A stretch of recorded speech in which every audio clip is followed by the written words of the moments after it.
Hi, everyone, and welcome to our first Gen 2.0 demo day. We're really excited to have you here.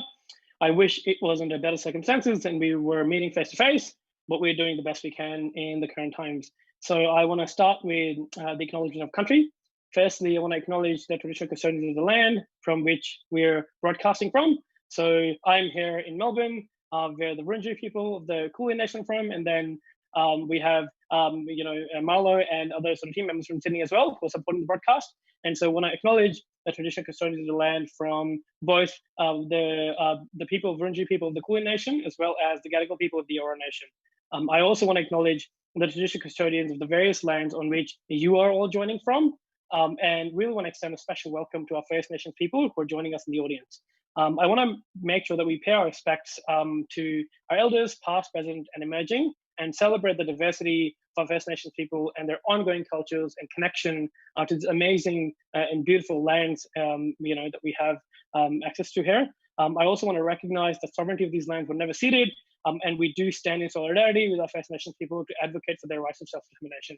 It's really important for us to talk about this, to talk about recognition, and to talk about acknowledging and paying our respects to our First Nations people, because they have such a rich history and culture that we can all learn from, and we're only building on the shoulder of some amazing First Nations people. Welcome, welcome, and welcome. It is absolutely amazing to see all of you here tonight. I'm Usman. I am the co-founder and CEO of Catalysr, as you can see from my shirt, and I'll be your MC for the night. We started Catalysr in Parramatta in 2016 with a mission to empower migrant and refugee entrepreneurs all over Australia. And so I'm really, really proud to share that in a short span of 4 years, we have supported about 273 migrant and refugee entrepreneurs, who we like to call migrantpreneurs, to launch about 110 startups. And our movement is really growing, and our mission to create a better and a more inclusive Australia, where every migrant and refugee not only feels like they belong, but they also feel socially and economically integrated in the fabric of our multicultural society. So after running our programs in New South Wales for the last few years, we decided we wanted to launch here in Victoria, and just to expand our work and our impact. And so we were very lucky to find ygap as an incredible organization that decided to partner with us and also had the same goals. And so for us, we were running these programs called the Pre-Accelerator programs, where we were supporting people at a super early idea stage to help them take their idea and build it into an MVP and launch it into the market. And then ygap was running these accelerator programs that were essentially helping some of these migrant refugee entrepreneurs to help scale those startups. And their program was called First Gens at the time. So when we collaborated, we said, why don't we work together? And why don't we offer an amazing 12-month program to all the different migrant refugee entrepreneurs that are out there in Victoria, and really help them go from idea to scale. So what we did there was we co-designed that program. We got a funder who is LaunchWeek. So we're really grateful to LaunchWeek as well to support this program and to help us in developing as well as delivering this program. This is essentially the culmination of the first 6 months of that program. So we started early in January, and sort of at the 6 months mark, now we're going to pass on the baton to ygap, and they're going to be the ones who will be essentially taking over from here and running the sort of second part of the accelerator. But before, and Kim will talk about, who's one of our program coordinators, talk about the details of what the ygap program looks like at the end of the demo day. But today and tonight particularly is focused on celebrating and showcasing some amazing stories of startups that we've had the pleasure to support. So just wanted to sort of let you know about some numbers. So we decided to support 91 migrantpreneurs this time around through our Melbourne Pre-Accelerator program. And within those 91 migrantpreneurs, they basically went through a 3 months of ideation process, and they came from 36 different countries, more than half of them being female migrantpreneurs, which I'm really, really happy about. And overall, they had such an amazing community, and they supported each other to help each other, build everyone up. And particularly during this tough time. After the Ideate program was over, which was the sort of first phase of our Pre-Accelerator, we then took the top 25 startups and moved them into a Validate program, which has basically seen them paired with an entrepreneur in residence who has helped them, groomed them, and helped them figure out how do they launch their MVP in the market. So we're really excited that we've got the top 20 out of those 25 teams pitching tonight. And they've got some amazing ideas and amazing startups that I know you'll love. And they are very, very wide-ranging. So it's going to be fantastic for you to see. And the way it's going to happen is basically we're going to run these pitches, and then I'm also going to ask them some questions. And so that's just a bit of an intro to who we are and what we've been doing. And I can now sort of jump into some of the details and logistics. So Specifically, this program has been tough because, especially with the validate stage, where we have to do everything online, and as COVID hit, and I think that is something that has been experienced by a lot of different programs. And so we're really lucky to have a team that has been, really generous and very resilient, and been able to sort of, set this up and run something and basically adapt on the spot. And I wouldn't be here, coming here today if we weren't for our team members like Marlo and Kim and Addie and so many other people that supported us.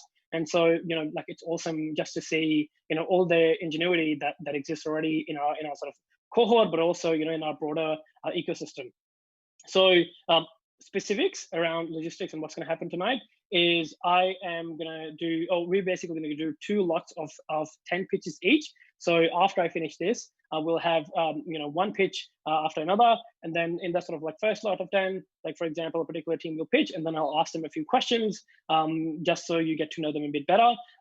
We have recorded the pitches previously to this event, just to make sure that, in case of any technical problems, that we still show you the amazing pitches and the work that they've done. But the Q&A will be done live. So if you have any questions, you can also jump on Twitter or YouTube and then basically engage with us. The hashtag that we're going to be using is hashtag FG20, which stands for First Gen 20. And you'll basically be able to sort of follow the story. You can also find that the Catalysr account on Twitter as well, and find all the sort of stuff that's happening there. If you're watching this from any other source other than our website, I highly recommend going to our website and watching the live stream there. The reason why I say that is because then you can also connect with all the amazing teams that we have on display today. So the link, if you don't know, is catalysr.com.au/demo-day. I'll repeat it, catalysr.com.au/demo-day. And you'll be able to see a button there which says request a connection, so you can connect with the different teams that are pitching tonight.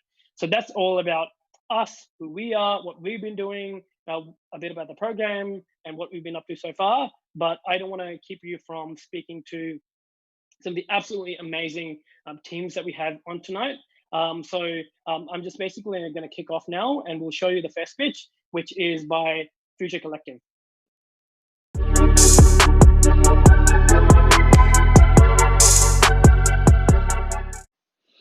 I want you to think about your most valuable learning experience. Unfortunately, it probably wasn't inside a classroom where we spend most of our youth. Despite being a great student, my most valuable learning experiences were my failures that taught me resilience. They were my most fulfilling moments, which required courageous actions. And unexpected stories and unlikely conversations taught me empathy by opening up my worldview to different perspectives. Now, our most valuable learning experiences often involve us using or developing skills that make us uniquely human. And according to PwC, the World Economic Forum, and Pearson, human skills like emotional intelligence have been widely recognized as essential for the future of work. My name is Akil, I'm 20 years old and the founder of Futures Collective. And we exist to bridge the human skills gap between school and the future of work and life, ensuring youth disadvantage isn't a barrier. We're doing this in 3 ways. First, we're running skill-based workshops in schools. Second, we're running co-design programs with students and teachers. And third, we're aiming to establish an online platform for schools to share the co-designed ideas that they create with students. Since starting First Gens, we figured out an impact pricing model, launched a new website, and acquired our first paying customers. Here's a bit more about the progress we've made this year.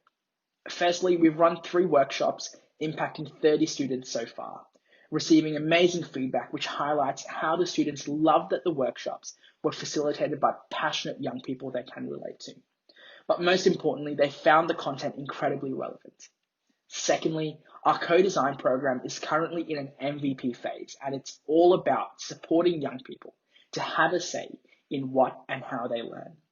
The MVP is our Trailblazer program, where we upskill up to 14 high school students from around Australia for 10 weeks to be change makers in education. Finally, our long-term vision is to establish an online platform for schools to share the solutions that they co-design with students.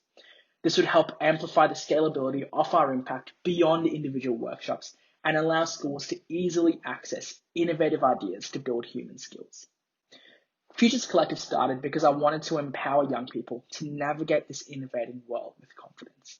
especially those from disadvantaged backgrounds. That's why 25% of profits go to help fund workshops for disadvantaged youth. My ask is simple. Let's have a chat, maybe explore a partnership if what we're doing and why resonates. In particular, I'm looking for partners for our Trailblazer program and looking to build relationships with investors. I truly believe if you can change a classroom, you can change a community. And if you can change enough communities, you can change the world.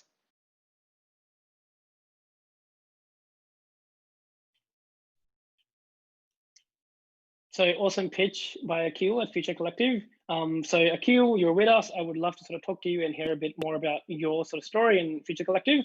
So sort of my question is to you, can you tell us a little more about the Trailblazer program that you're particularly seeking partners for? Yeah, so the Trailblazer program is something, as I mentioned, that's in an MVP phase. So it's basically about empowering and mobilizing young people to be change makers in education. So it's a 10-week program. We get entrepreneurs, activists, change makers to empower them with different skills to actually be those change makers in education. And all throughout that program, these high school students are working towards creating a way to build human skills in their schools, in a way that aligns with their curriculum and with their relevant community school context. Awesome, great to hear. And I'm also really curious to hear about your most valuable learning experience thus far. So, you've been in the program for 6 months now, and so we'd love to hear what's been the most valuable learning experience thus far.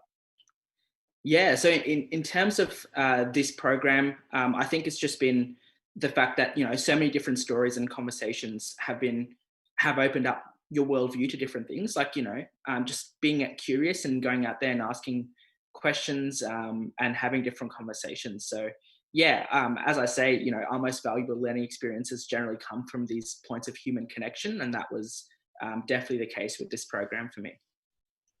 Awesome, that's fantastic. And I'm also curious about your long-term vision. So where do you see, your startup going, particularly the online platform that you mentioned?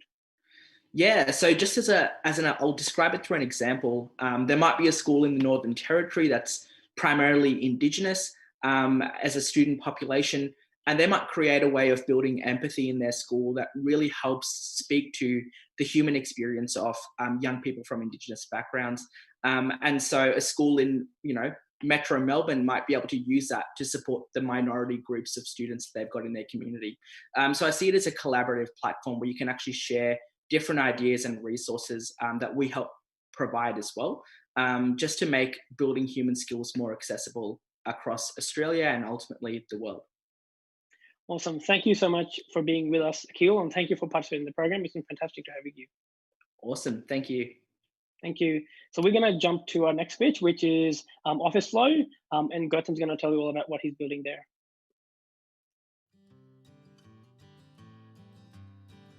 Let me tell you Bianca's story. Bianca wears the hat of a project manager and manages multiple teams. She relies on too many cloud apps along with the browser having 30 tabs open all the time. She's tired of switching between apps and the browser, and her computer is always clogged with multiple applications running in the background, which is deeply affecting her productivity. Bianca couldn't find any software or tool that can assist her to be on top of things and boost her productivity. In fact, from a problem discovery speaking to over 150 professionals, we found amazing results on how deeper the problem is. 84% manages 2+ inboxes and 20 tabs and apps always running in the background. 67% feel tired of continuous switching, and 85% strongly believe that their productivity is being hurt. On an average, every professional is spending 27 minutes just switching apps and tabs. To business, how much does it cost? Costs over $4,000 per year per employee in lost productivity. I am Gautam Bandaru and introducing OfficeFlow. OfficeFlow is a true digital workplace and the best way to manage all your work, personal and business email accounts. Integrate cloud apps to streamline your workflow and build workflow and process automations, and again, everything in just one app. OfficeFlow works with Gmail, G Suite, and Microsoft 365. You can pin your most frequent used apps to the sidebar and highest priority apps to the top bar. All your Chrome extensions work as usual. Again, you can switch from one app to other app and pick up from where you left with just one click. The best thing, you can connect apps, build integrations, automate repetitive tasks, and put your work or business on autopilot.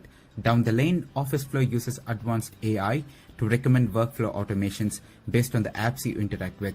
This is the feature got everybody excited. We validated our hypothesis. We pivoted from automation consulting service to end-to-end productivity suite. We delivered workflow automation solutions to one of our pilot partners. We graduated from Y Combinator startup scope, accepted to HubSpot's growth accelerator and a UK-based seed-ready Pre-Accelerator. We launched our prototype, tested with our customers, and validated our prototype. We received endorsement from Adelaide-based incubator Moonshape Labs to be eligible for supporting innovation in South Australian visa.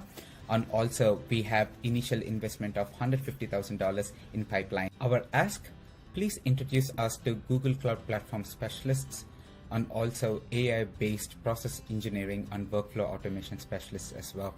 We are also open for expression of interest for seed investors who are focused in software as a service, data, and AI platforms. Thank you.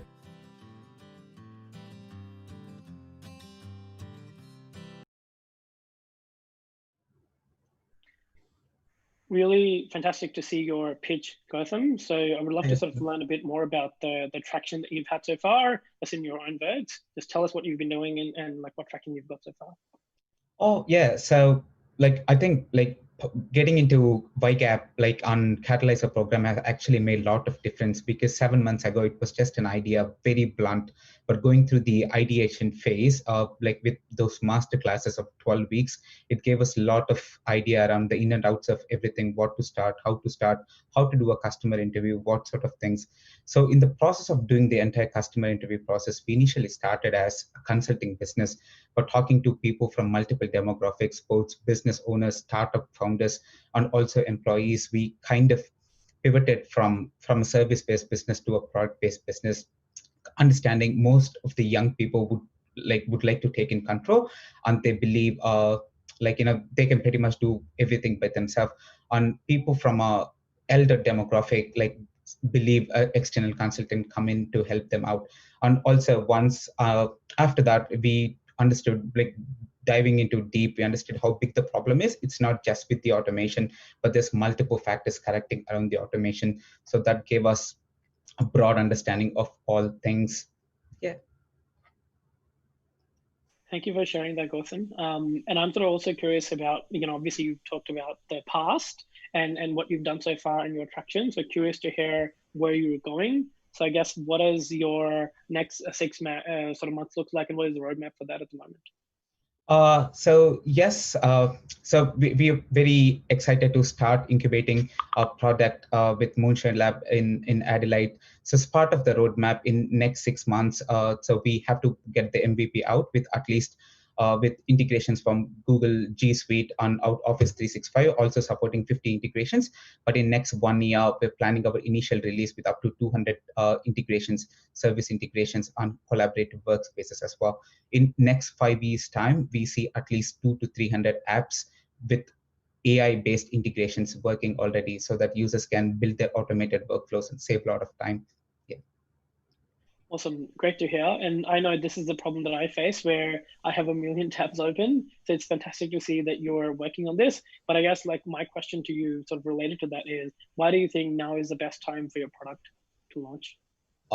Right now is the best time because working from home is becoming mainstream. And yes, you work from your home in the comfort of your own bedroom. At the same time, you still miss the privilege of having additional resources in the office, and also people working from the office.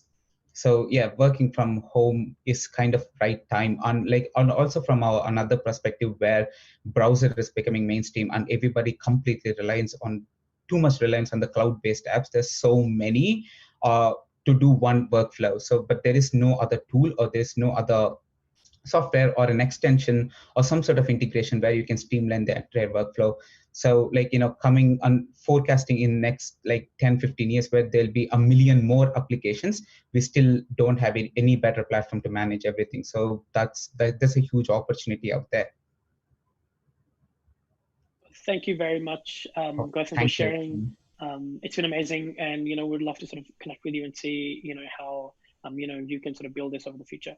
Sure. If I can also take 1 second and thank Janet and Jack, both of our advisors, the most, because they've been driving us from last 3 to 6 months. Like today, it's just because of their effort and everything why we are here and we're pitching in. Yeah. Thank you, Janet, and thank you, Jack. Thank you. Thanks for the thing. Really great to hear from you. And obviously, mentors are so important when Yes. you are, doing this work. So next on, we have Humanism. Humanism have an amazing product, and they basically, work in this area around, eradicating global poverty. So over to Humanism. Hey everyone, my name is Sakshi. I'm the co-founder of Humanism, and we're on a mission to eliminate global poverty one job at a time. I usually begin by defining the problem using poverty statistics, but today I'd like to share with you Gayathri's story instead. Gayathri's 21 and she wants to be a fashion designer, but her parents prevented her from going to school or getting a job. Because of this, Gayathri took on unsafe work to make ends meet. And so what we've learned through witnessing Gayathri's journey is that dignified work and moving someone from $2 a day to $6 a day can sometimes be the difference between life and death. And this is why Humanism was born, to create dignified jobs with humans living in low-income communities who face social and cultural barriers in finding safe work. Today, we create event merchandise handmade by the women in Pondicherry for Australian organisations. Our business and impact model rely on events and merch because that's how we create sales, and that translates into creating dignified work. In February this year, we came back from India super motivated because we'd set up new systems and expanded our product range with the women.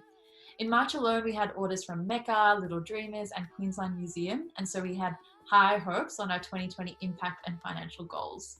Until COVID happened, and events were cancelled, sales were down, and so was our ability to create work.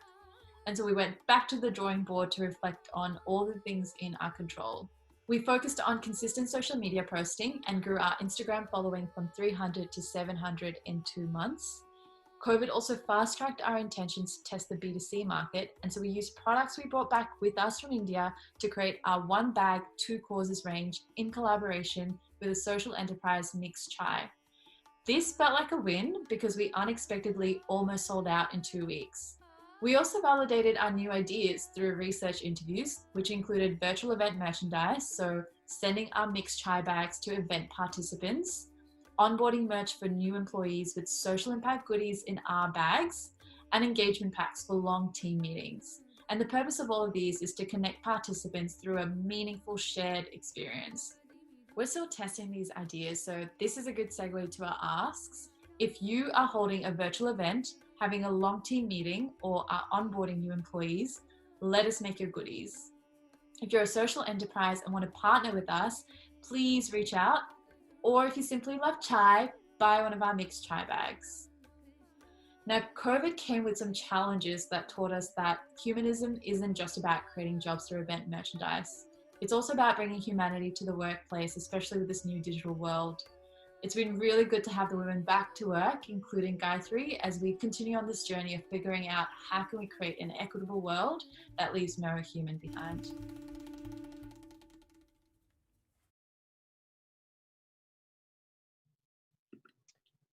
So awesome to hear what Humanism is doing. In particular, Sakchi's drive to try to eradicate global poverty. So Sakchi, I know you're with us today. Thank you for being here.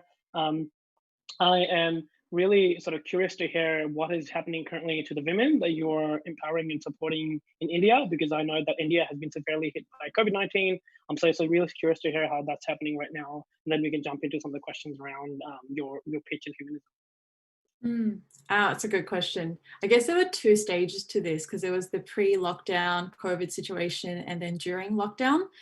So pre-lockdown, the women were still coming to work during COVID, still being spread across the country. And for us, it was really sad because events were down in Australia, which meant that we couldn't create that work for them.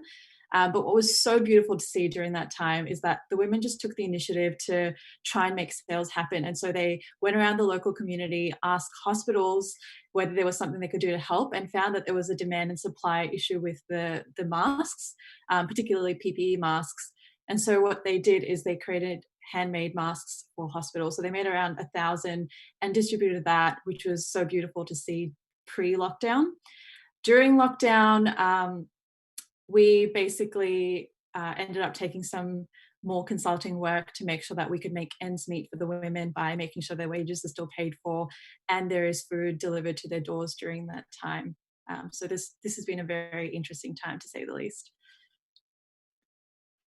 Thank you for sharing that, and then amazing to hear that you've sort of been continuing to support women that you've been working with for the last little while. I know it's really hard, particularly just to even work on your own work rather than just also support other people. So well done, and congratulations. I guess I'm curious about how your startup and Humanism is different to sort of event merchandisers that otherwise exist, because I know there's a lot of companies that do event merchandising. So how is Humanism different, and what is sort of unique for our value proposition at the moment?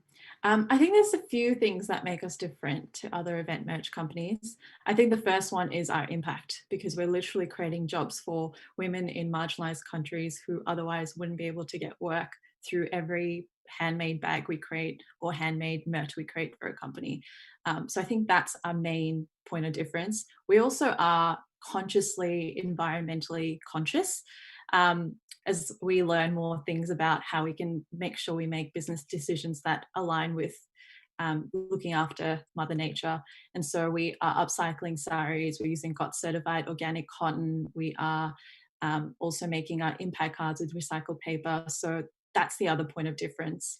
The second one is the human touch, because all of our bags is stamped and signed by the woman who creates it. So every user knows exactly who made their product. And I think lastly, it's the fact that we aren't compromising on quality while we're doing good, because it's really important for us that our customers and our users use the bag and don't feel like you have to compromise on quality when you are contributing to something good. And so I think those are the combined point of difference that we would have against all of our other potential competitors in the event merch space. Awesome. Thank you for sharing this. Actually, I think that's a question that a lot of people have. And I guess, I just want to say thank you for being here. Thank you for participating in the program, and thank you for the work that you do. I think is really, really important and very much needed right now. So thank you. We're going to move now to our next pitch, which is by NanPops. And NanPops is a startup run by Beatrice. So over to you, NanPops.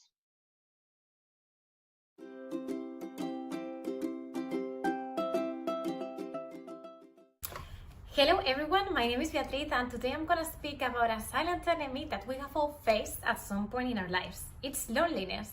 Loneliness affects up to 70% of young international students in Australia, and similar studies shows that 40% of older people suffer as well from loneliness and social isolation.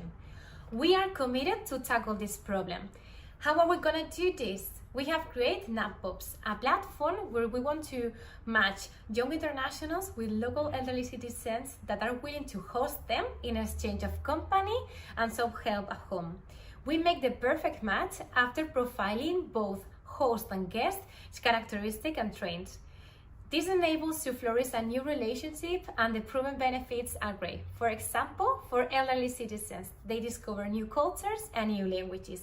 For young internationals, we are able to find affordable accommodation and, what is more important, the moral support of an Australian family. Our business model is based on a fee for service approach, and we only will charge it to young internationals. However, given the current situation, we are temporarily pivoting our model towards focusing on building a vibrant online community with young internationals and elderly citizens. They can meet each other and help each other. So far, we have developed our online community, which was officially launched last 21st of June via our first Sunday virtual brand, for which we have received extremely positive feedback. As well, we have launched our social media a few weeks ago, and we already have more than 100 followers. Other areas of validation have been conducting more than 20 interviews for both groups of individuals where they have expressed their desire of connecting. We are discussing a possible partnership with Federation University. We are also holding conversation with senior clubs and organizations to run projects together. And finally, through this amazing journey, I have met my Aussie grandma, Susan. All of this showed that both groups of people, elderly and young, they are willing to connect and to create a strong and meaningful relationship. At the moment, I'm the solo founder of NanPops. I'm from Spain and my background is in finance. Today, I would like to request the audience, first, legal advice on establishing as a non-for-profit organization. Second, help and advice on how to reach to more senior communities. And lastly, if you like NanPops, please feel free to join our online community, social media, and to share with your network. Thank you very much.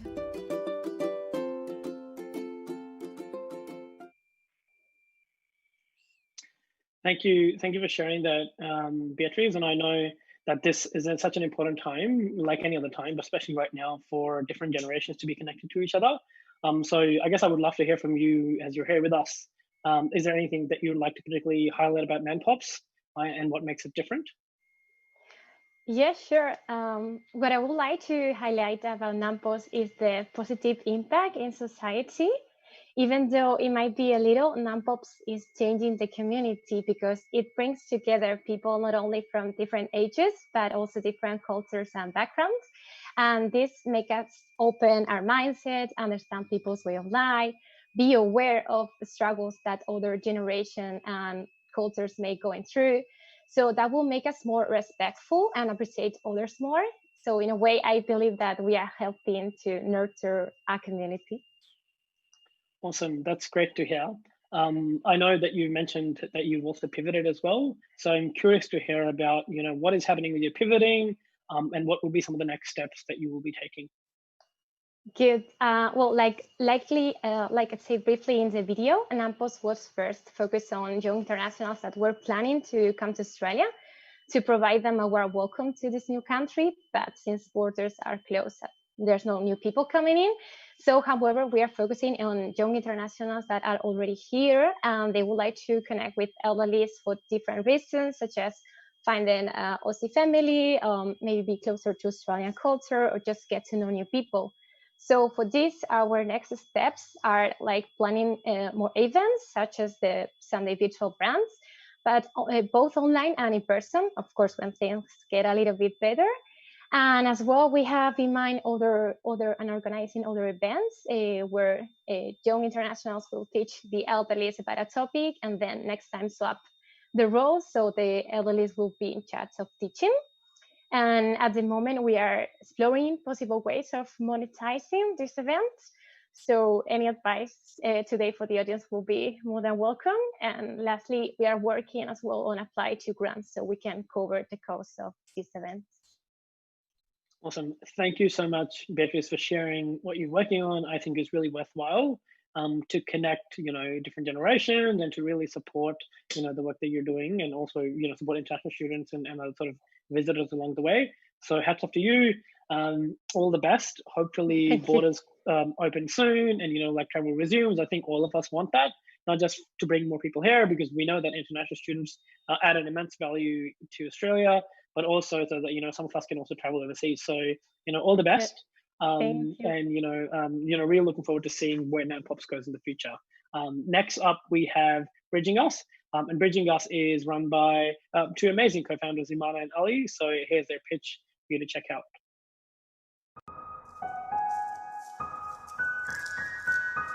Hi everyone, my name is Ali. My name is Imana. And we're the founders of Bridging Us, a co-design consultancy helping clients find creative and effective solutions to their most pressing problems by better connecting them with young people.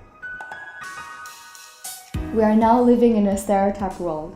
Young people don't know what they're talking about, and adults don't want to listen to us. In a record low, according to the conversation, as of 2017, only 9% of young Australians trust their politicians. Why is this a problem for us? Why should you care? That with less young people trusting their decision makers, organizational productivity and innovation suffer, as we miss out on opportunity of creative insights that young people provide both as employees and key market stakeholders. This is something that Imana and I have learnt firsthand. With over 7 years of experience directly with young people, businesses and government, The key insights that we have learned, whether it's from mental health, education, or environmentalism, is that without young people and decision makers working directly with one another and utilizing both their lived and their professional expertise, we cannot drive sustainable change. Us operates on a fee-for-service consultancy basis. Key services we provide is direct B2B consultancy, where we help clients better engage with young people in order to drive problem solving. Secondly, Bridging Us provides leadership courses to young people to provide them with the skills and training that they need to drive co-design for themselves with organizations. Lastly, we are also providing BridgeCon, conferences where we connect young people and decision makers to explore and come up with new ideas and innovative ideas for solving our biggest problems in the community. We know the problems we are solving are crucial for all of us. We validated this as we delivered our first paid project with the Centre for Multicultural Youth, a leading not-for-profit organization in Victoria, in partnership with the University of Western Sydney after only 3 months of incorporating. Second, we are one of the listed organizations for the Foundations for Young Australians Youth Response, which will receive over 200 applications. Third, Shani Kang, the CEO of Oaktree, a leading youth organization, has agreed to be part of advisory member. And fourth, we successfully ran our first public forum with 30 plus attendees, including young people, CEOs, UN representatives, and public servants. Now, the main objective for Bridging Us is to rapidly grow our client base, and this is where we need your help. So our ask for the audience tonight is for referrals to any businesses, non-for-profits, or local city councils that you believe would really benefit from improved engagement and co-design with young people. These young people, customers, external stakeholders, or employees within the organization. Thank you very much. This is Ali and Imana from Bridging Us. Thank you. So I know that you guys are doing some amazing work, both Imana and Ali, and obviously we can see that from the pitch. But when we had this last chat, I know that you're really, really passionate about this problem. Given that you're both young people, so I'm also just curious to hear from your own words. Why are you passionate about this particular problem that you're solving at the moment? Yeah, thank you, Usman. And my frustration about this problem first came in when I was a student. And I took policy making as one of my subjects at university. And I was really passionate about making a difference in my society. And that was Indonesia. So I wrote a policy about Indonesia forest fire reform. And the UN, I wrote that in 2017. And it was very clear that in 2019, my policy recommendations that I wrote at university were exactly implemented by the UN. And that's when I first knew that if students were just given the opportunity to have a voice and to be part of the decision-making process, we could prevent forest fire in Indonesia, especially very early on. And like Nana, together we've been working in this field for over 7 years together. And I think that I was always an optimist. Oh no, we can. Young people are included. We have the power to make change. I think my optimism finally changed, or I've been kind of grounded when last year we met with the Federal Minister for Youth. And we constantly felt that despite being experts in microbiology, marine biology, economics, development, all of this, we were still being treated as though we didn't know what we were talking about purely because we were young people. And I think it was at that moment I realized there's a fundamental problem with the status quo that young people, purely because of their age, are not being taken serious in the conversations around problems in our community. I think that's so true, and especially right now when we have young people being the biggest ones affected by COVID-19.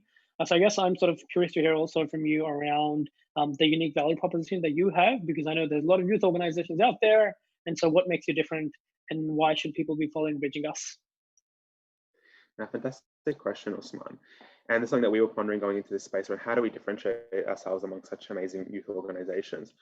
Really, first, I guess there are 3 main points that really differentiate us. First is really the co-design approach of which we instill. And this doesn't just mean we kind of work with our clients, whether it's not-for-profits, local councils, in terms of crafting a response to a problem working with young people, but it's fundamentally making it clear to organizations we work with, saying that, we're not going to just tell you how to better approach young people. It's like, no, we're going to facilitate a conversation between you and young people in your target audience, that actually how you're going to come up with a solution together, not us telling you what the solution is. That's number one. Number two is really then, that flows on for that, is really the capacity building approach that we apply when we work with clients. The idea that we don't want to always be the go-to person to actually guide councils or not-for-profits or businesses around how to engage young people. Our approach is actually to build organizations so they know the key principles around what is meaningful youth participation, how do they instill that when it comes to the programs that they're running, but also actually the structural policies that they're implementing. And lastly, really is our approach is what makes us stand out is really our mobility and flexibility in terms of how we actually been able to be scalable during this period. And that's been facilitated by having all our projects and our programs being able to run online as well as in person, as well as also our network model that we apply to our organization, where we actually have a network of associates that can just come in on a project by project basis, which means that we can rapidly increase the capacity of our team to deliver projects as the demand for our projects go up. Awesome. Thank you for sharing that. And I guess like that sort of brings me to the sort of my last question, which is around scalability. And you sort of touched on it a little bit, but also I know there's some sort of like, hot off the press, some really, exciting news that you wanted to share. And that obviously news has come through since you pitched this last week. So we'd love to hear, what are some of the news that you want to share with us, or a win that you want to share with us from last week? And then also, like, how are you planning on scaling Bridging Us over the next few months and years? I guess I'll give the kind of the good news before Nana. I'll leave the scalability question to Nana. So since we actually filmed our pitch, we've actually locked in our next project with Hobsons Bay City Council and working directly with the Hobsons Bay Economic Development team and the youth team, look at how post-COVID or like moving through in the next few months, how the council can actually develop a new employment strategy, working directly with young people, and I'm going to help facilitate that. And what are the main needs that young people are needing in terms of employment moving forward, and then how can the council deliver that? Yeah, and adding to Ali's point earlier about scalability, since COVID happened, we've pivoted a lot, and we've pivoted to online learning and online workshops and conference and facilitations. And it really shows that Bridging Us could do this outside Victoria. And we've been working with a few people that is based in the US and Europe. So this really shows that Bridging Us could scale in terms of how we approach our facilitation consultations, but also how we work as a team as well. So yeah. Awesome. Thank you so much for sharing. Congratulations on the win, but also thank you for sharing all the amazing work you're doing, particularly right now, given COVID-19 and how affected young people are, both here in Australia and also abroad. So, well done. All the best on your journey, and really good to have you. Next up, we have the Dinidae team with Nev and Timna. And so I know Nev's going to be sharing his story and what some of the stuff that they're working on. So over to you, Nev.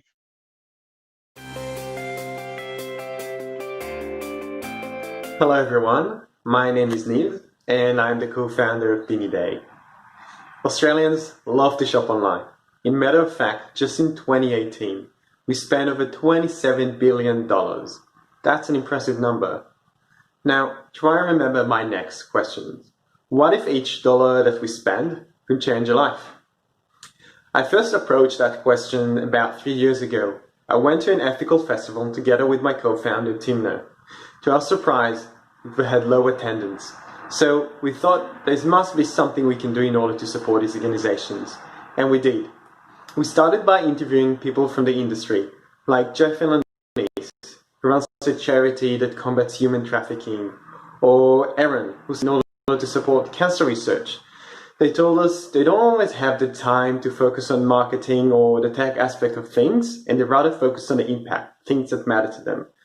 We also interviewed customers that wanted to purchase from these organizations, but didn't know where to start from.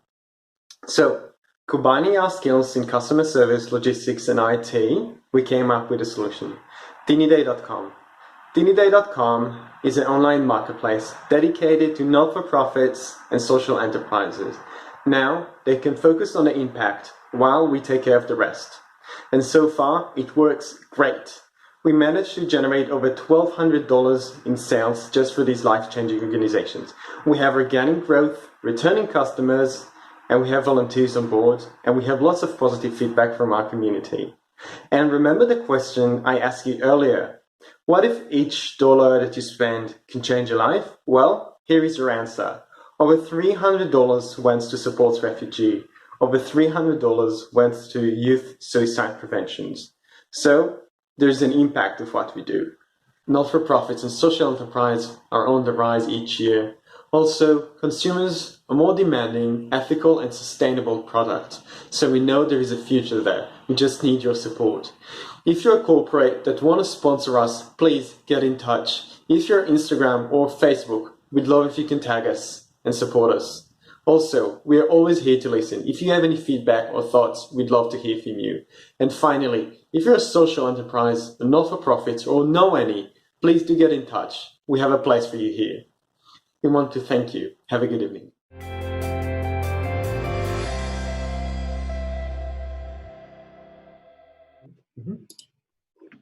Great to see your pitch, Niv and Timna, and the work you're doing at Dinidae. I think it's so important for social enterprises to have a place where they can sell, the amazing products that they make. So well done for setting that up. I guess the question that I have for you is, given that you're running a marketplace, and marketplace, you need to do a lot of marketing, and you need to, basically build up the marketplace. So what is your strategy in terms of doing that? Well, thank you for that, first of all. We built an amazing team. We have an advisor who worked in marketing and comms for an Australian not-for-profit. We have a volunteer on board with copywriting. We have marketing mentors that believe in what we do and are there with us all the way. So we believe very strongly we have these capabilities. We also sent out a survey to our users and potential users to understand them more and to be able to work on our marketing. And what's amazing is that the sales we achieved so far, which actually increased since we did this pitch, we're done with minimum marketing efforts. So we know that as soon as we put this effort in, it's going to grow. Awesome. That's amazing to hear that you're already seeing a lot of organic growth. I guess I am really excited by the work that you're doing and how much potential it has. So I'm really curious to hear about the longer term vision for Dinidae. Like, in an ideal world, where would you like to be? What is that big vision that you have at the moment? Yeah, so as we see it in the future, Dinidae would be the go-to marketplace for impactful organization and their products. We see an increase in social enterprises and not-for-profits. It's in the rise. It's like really high growth rate. So that's definitely one of the aspects. We also want to develop an algorithm so we can actually calculate the impact of each sale, making it easier for the sellers and for the buyers to see the actual value of the dollar. So if you are a developer that's interested in this, if you're a corporate that wants to work with us on this, then please reach out to us. This is something that we are very excited about. And lastly, something that is very important for us and also for our customers is their environmental footprint. So working to improve that and helping organizations, with the supply chain and working together with social enterprises as well to bring them on board. So it's really all of us working together to improve it for all of us. That's awesome to hear. And I know that social enterprises, running social enterprises is hard, but it's even harder to measure impact. I can sort of speak that from first-hand experience. So well done. And I know that, if you can develop an algorithm that actually helps people, measure the impact of their dollar, I think that's going to be an amazing thing for not just for Dinidae, but also for the whole social enterprise ecosystem and the ecosystem generally. So well done. Congratulations on your good work. And look forward to seeing where Dinidae goes from here. Thank you for being with us. Thank you very much, everyone. Thank you, Yasmin. Thank you. Next up, we have Mola. Mola is got a startup called Able, which is really exciting, and he's going to tell you all about it. Hi, my name is Mola, and I am the founder of Able. Being a first-generation Australian who migrated to this country at the age of 4, I wanted to live a life that took advantage of the many incredible privileges I've been given, and also one that helps those who have not been as lucky as myself. For this reason, I started Able, a ride-sharing social enterprise which operates on a profit-sharing model, in which we donate half our profits to selected charity partners. The goal of Able was to start a social enterprise that could have the most impact possible. To do this, I had to address some of the biggest concerns customers have when purchasing from a social company, namely concerns around quality and price. In order to alleviate these concerns, I chose ride-sharing as a service on which to build my social enterprise. First, because ride-sharing is indistinguishable regardless of service provider, giving consumers reassurance around quality. Second, ride sharing allows us to price match, another key requirement for consumers. And lastly, consumers face no switching costs to use our service, meaning minimal effort is required to change service providers. I believe the combination of these three factors will drive Able to be one of the most successful social enterprises in Australia. So how do we make money? Unlike other ride-sharing platforms, we don't charge drivers high commissions, which can be as high as 30% of the fares you pay them. Instead, drivers only pay a flat $2.50 per ride, resulting in a pay increase of 20% on an average fare of $25. And now a little bit about our progress. Firstly, as a company, I am glad to say that we have completed the build of our passenger and driver apps on both iOS and Android, and are in the final stages of testing the platform. Second, we have contacted 10 drivers who have expressed interest in driving for Able and are currently on our waiting list. Third, as part of our social mission, I am glad to say that we are in talks with our first impact partner, who will deploy the 50% of our profits intended for impact. A little bit about myself. I am a second-time founder and an ex-rideshare driver with over 1,500 trips under my belt. I am deeply passionate about social enterprise, and I would love your help. So going forward, I am looking for a marketing professional with expertise in social media to come on board as an advisor.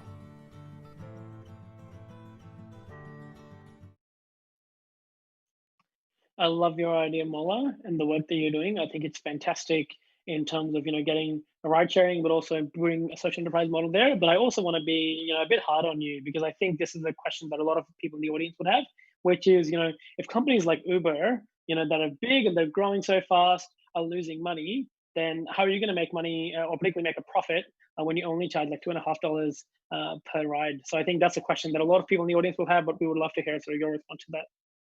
Yep, all right, yeah, and that's a fair question. So more than anything, I think I'm a numbers man. So pricing my model was something I looked at very carefully.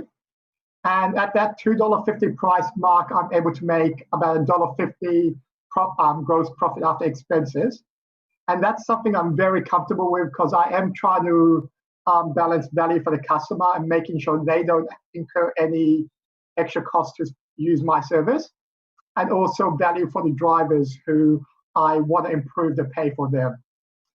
So at that price point, I'm able to do those two things and produce a profit for the company. So basically, that's a short version of my answer. Awesome. Well, that's good to hear. And I know that some of the people might still have more questions. So if you do connect with Mola, go to our website and you can find all the details of Mola and all the other amazing founders that are joining us.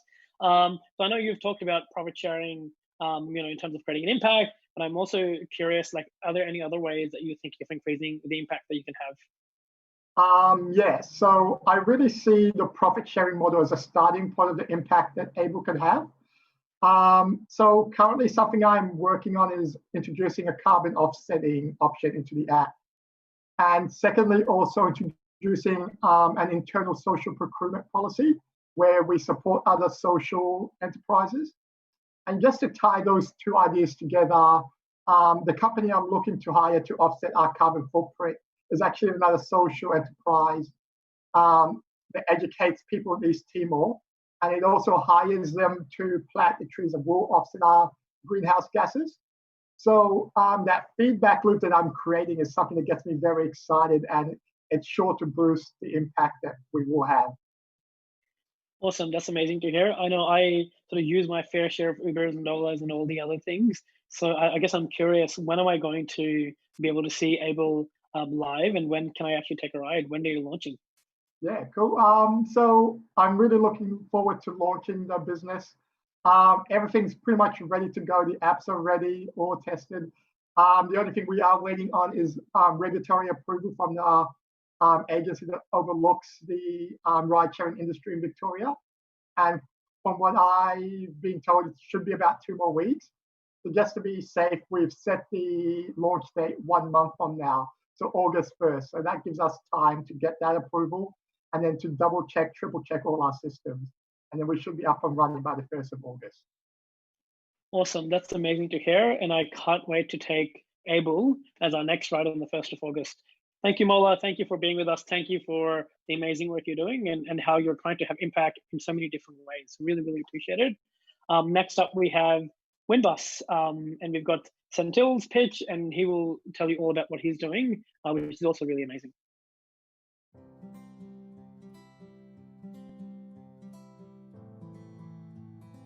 Hi, this is Senthil here from WYNBUS project. We are proud to share our journey with the Catalysr program. Just for a minute, imagine you're with a friend and you just need to visit your nearby shopping center. She needs wheelchair access. Just because of the wheelchair access restriction, she has to spend up to 2 hours and up to 4 times the charges you pay for a ride to the shopping center.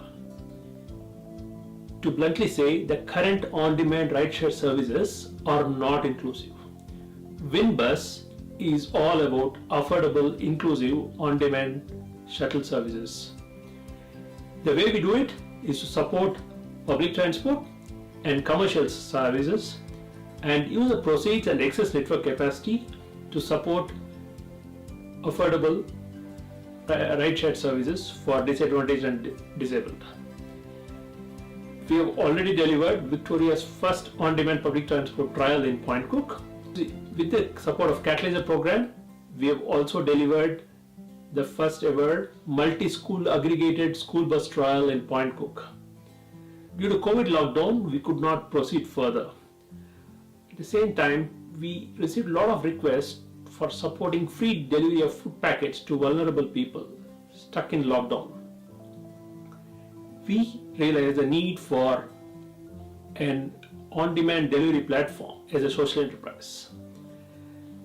We pivoted from on-demand shuttles to on-demand deliveries, and that's how BuyLocal was born. BuyLocal is an online store and on-demand delivery platform as a social enterprise. We offer free services for merchants, businesses, and social enterprises. The model is to support free delivery and subsidized delivery for disadvantaged disabled using the excess network capacity while providing commercial services. We have already developed a platform. We have signed up 100 customers, 10 restaurants, and 10 delivery agents ready to start the operations. All we are looking for is partnership from other social enterprises and support from government agencies. If you want to be part of our exciting journey to deliver an inclusive future, please contact us. Thank you.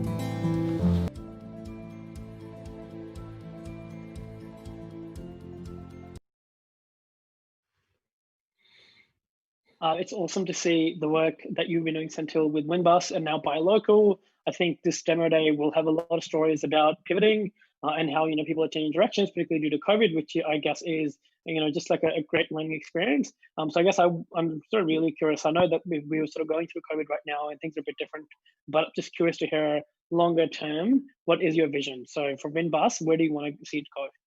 So basically, WYNBUS is a ride-sharing social enterprise, as you've seen, and now BuyLocal is going to be the social enterprise for online stores and for delivery platforms. So basically, what we want to build is a suite of social enterprises which is addressing the new age demands. And because the traditional industries, we have a lot of social enterprises. What we want to build is a suite of social enterprise for the new age industries and everything. And then we want to build in a particular area. That's why we're focusing on Wyndham now. And once we have that, which we want to build a sustainable model which can be replicated anywhere in the world in a short duration of time. And that is a sustainable model, reusable model we want to build. And that is our long-term vision. Yeah. Thank you for sharing that, Sentinel. I think this is really admirable, the work that you're doing. I'm also curious to hear about who else is with you on this initiative. Obviously, we see you and the work that you're doing, but of course, there are other people involved in the initiative. So tell me a bit more about your team. Yes. So I think I have been the face in the video, etc. But we have a stronger, bigger team. We have a 7-member team. We are all mostly based in Wyndham, and we have a team. I think the list is distributed in the Which.Video. So they are coming from various backgrounds, from product engineering, from testing, business analysis, and some of them are already founders by themselves. One is a CFA, decorated CFA volunteer. So these are all varied background people who are all initiated and connected to this whole initiative. But what we also have is the strong community connections and volunteers from Wyndham, very senior volunteers, respected people in the community who give us active support. But I think now with the Catalysr program, I just want to recognize that we have got a very, very big mentor network. And thanks to you, Usman, Kim, and Roberto now. And over and above, now the entire cohort for us is now sort of a mentor network.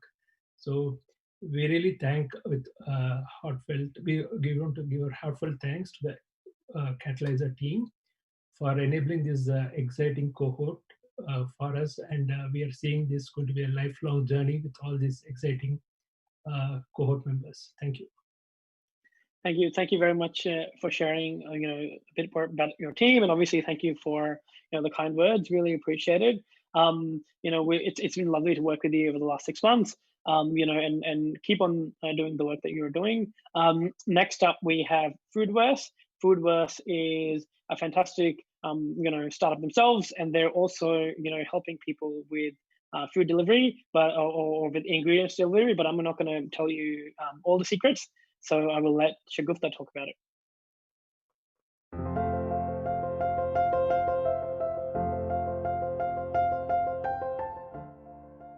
Hi everyone, I'm Shagufta Zakir, co-founder of Foodverse. I would like to begin by sharing my story. I was born and brought up in Bangladesh and later moved to Melbourne. I love my rice, dal and curry, and I can't do without them. But I have to go out of my way to get all the subcontinental ingredients I need to do my daily cooking. Since these ingredients are not available in the big supermarket like Coles and Woolies, I cannot get my weekly groceries home delivered. Instead, I must visit several ethnic grocery stores and try and source the ingredients I need. And doing my weekly groceries during this COVID-19 pandemic has become especially challenging, as it is difficult to maintain social distancing in the small local store, and most of these do not offer any home delivery services. Having surveyed over 100 South Asian immigrants, and after conducting a dozen of one-on-one interviews, I can confidently say that this isn't just a problem I face, but also a problem a large proportion of the immigrant population face regularly, especially those working families who need to buy more but have much less time.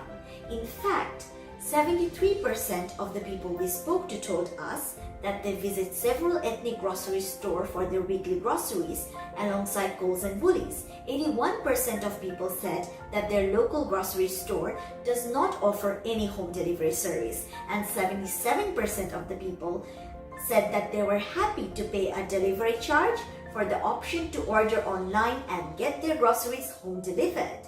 Therefore, we have launched Foodverse, an online platform that makes it super convenient for people to find all the ingredients they would need in one place, order and get their ingredients and groceries delivered to their doorstep without having to leave the safety and comfort of their homes.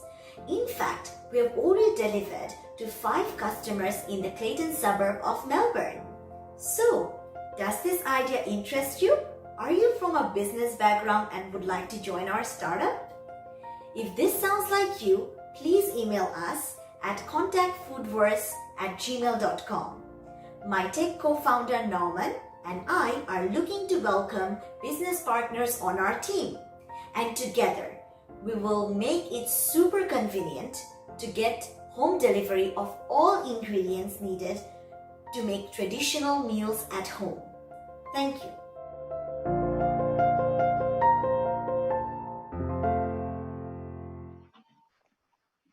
Awesome to see your pitch, Foodverse. And Shagufta, thank you for sharing like such a wonderful idea. I know this is a problem that I've faced, which is not being able to go get the ingredients for the Indian and Pakistani food that I love. And in fact, like right after the demo day, I'll probably be going and trying to get some delicious ingredients. So if only Foodverse was already here right now, I wouldn't have to go and do it. So well done on what you're doing. I think it's really exciting. I guess my question to you, though, a bit broadly, is why did you decide to focus on the subcontinental ingredients rather than other things? Thank you for your question, Usman. It's great to be here. And the reason why we have currently focusing on subcontinental ingredients is because we are most familiar with the South Asian community, and that is a place that we wish to start. But we would like to emphasize that this is just where we are starting, by currently focusing and serving the South Asian community and specializing in subcontinental ingredients. But going forward, of course, we want to widen our focus and cater to the wider immigrant population in Australia.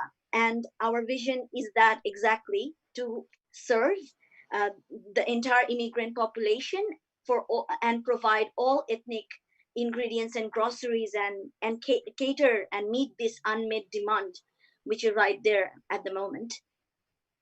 Yeah, well, I mean, a business that makes me happy and my wife happy is great. So I'm really looking forward to seeing your success. I guess my sort of second question is around your business model. So, coming to the practical side of things, I love your vision to be able to actually, reach the immigrant population. And it's awesome that you're doing that, but I'm really curious to hear, how are you going to sustain yourself, and does that actually make money? So right now, our business model is primarily we are charging a delivery fee for the service. Going forward, we might add a percentage commission to the shopping cart as well. In that way, as we target our audience and do more customer discovery, we are confident that this is something that will become a sustainable business going forward. Awesome, that's good to hear. It's really important to make sure that you're actually thinking about your business model too, and actually in this case, thinking from the head rather than your stomach. So I would love to sort of hear from you as well, Norman, about like longer term. What is the roadmap? How are you guys going to track over the next few months, years? So can you share a bit more about the vision as well, from your perspective? Yeah, sure. So we are planning on doing this customer discovery as far as we can, and from here right now we are focusing on a very niche market, which is to deliver subcontinental ingredients and groceries, but eventually we want to cater to more and more ethnic ingredients and groceries and to greater audiences. So that is something like we want to be a specialized online platform which caters to these requirements and needs that people have for making traditional cuisines at home. Awesome. Thank you both of you for coming on and for sharing and the work that you're doing. I really can't wait to see how Foodverse does, and also to order one day some of the ingredients, so that I don't have to get out of my house. I'm very comfortable with the quarantine, so I'm very happy being here. Thank you once again, and really appreciate you being a part of the program. Next up, we'll have AI on Spectrum. AI on Spectrum, we have Jillian, and Jillian's going to tell you all about what she's working on. Hi there, my name is Jillian, and I'm from AI on Spectrum. My mission is to help autistic children build better connections. Autism is a neurodevelopmental disorder that is commonly diagnosed by atypical social communication styles. There is no cure. However, research has shown that early intervention provides better outcomes for these individuals. To date, it is estimated that 1 in 70 individuals in Australia have autism. During my days working at a private psychology practice, I watched as families struggled with long wait times for diagnosis and treatment, and it quickly became apparent that the demand for allied health therapists simply exceeded supply.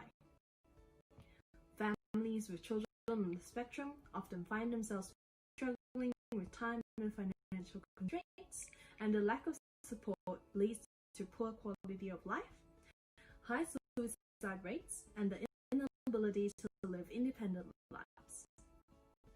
I'd also like for you to take a moment to think about the pandemic and how it has changed our lives. The pandemic has highlighted a need for telehealth and digital interventions, which will eventually lead to a high growth in this multi-million-dollar autism therapeutics and treatment industry. What if there was a way to provide interim support to parents and carers of autistic individuals in the meantime? To help, I've built an app called Emoto, a social emotional learning platform which utilizes image recognition and machine learning to gamify emotions. We believe that having awareness of emotions and being able to label those emotions and understand triggers helps them signal for help when required, and we provide coping strategies for negative emotions. A factor that differentiates us is that we provide parents and carers better engagement, insight, and support at an easily accessible price point. We are also exploring the option of becoming a registered NDIS provider, so families can use their funding to access our app without any out-of-pocket costs. During my 6 months working with this program, we've developed an initial prototype which we tested with a group of practitioners, and the response has been overwhelming. 98% of users claimed that they would use this product. We currently have up to 800 followers on Instagram, and many have expressed their interest in our first launch on our mailing list. However, there is still much to be done. I'm currently on the lookout for a co-founder with technical capabilities and content creators with a passion for making a difference. So if the above sounds like you, and you'd like to join me on my mission to make the world a better place for autistic individuals, please visit our website, aonspectrum.com, and reach out to me. Thank you.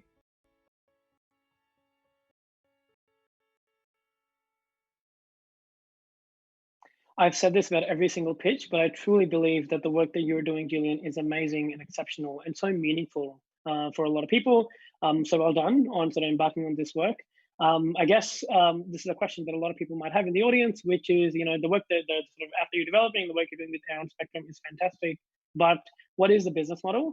Like, do you charge people? How much do you charge? And how do you make money? And what are your plans to make it sustainable? Yeah, great question, Usman.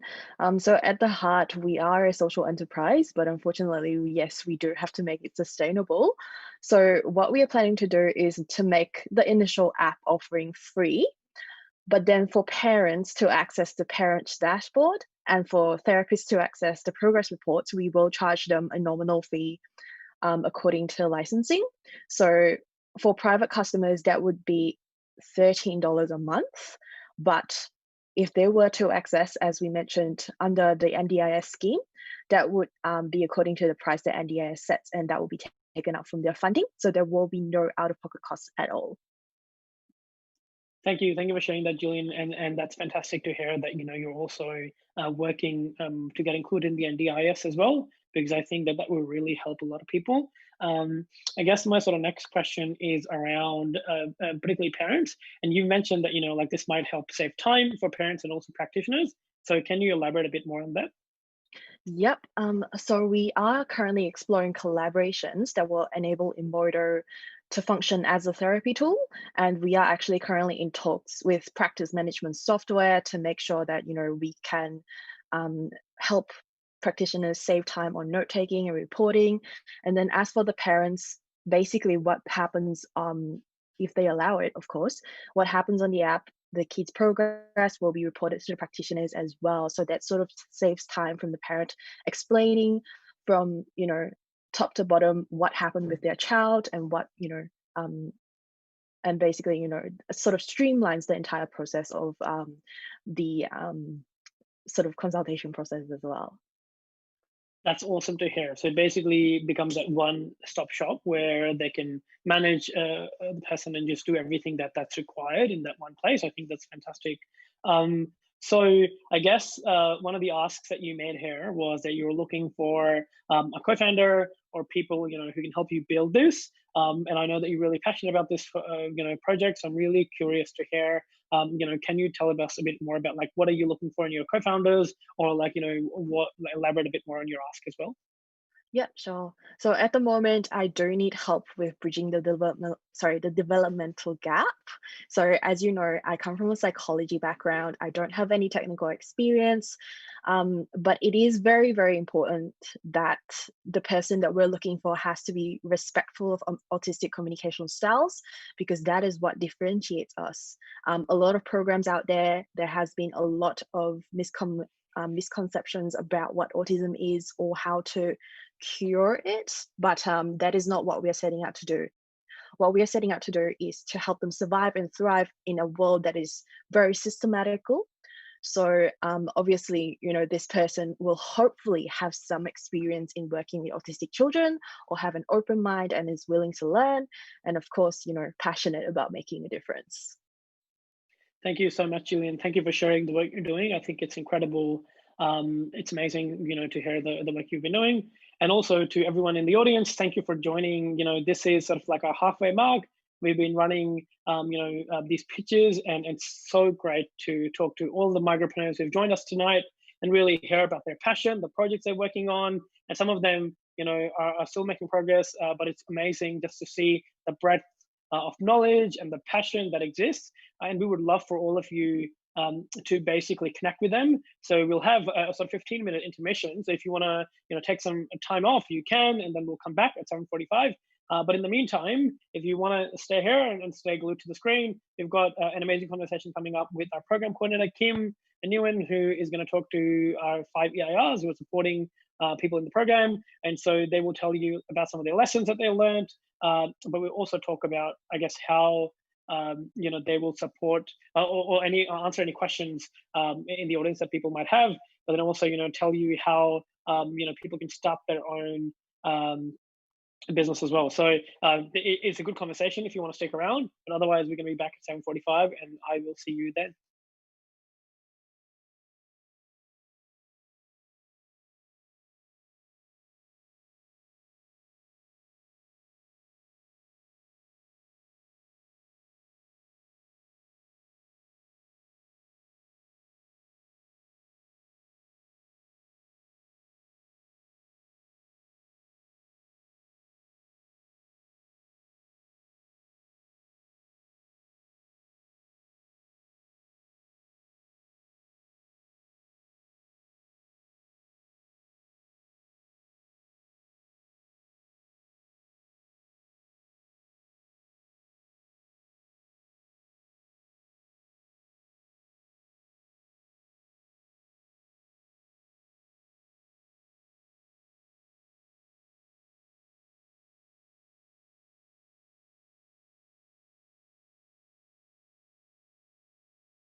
Hi everyone, I'm Kim, the program coordinator. Hi everyone, I'm Kim, the program coordinator of the First Gens 2.0 program.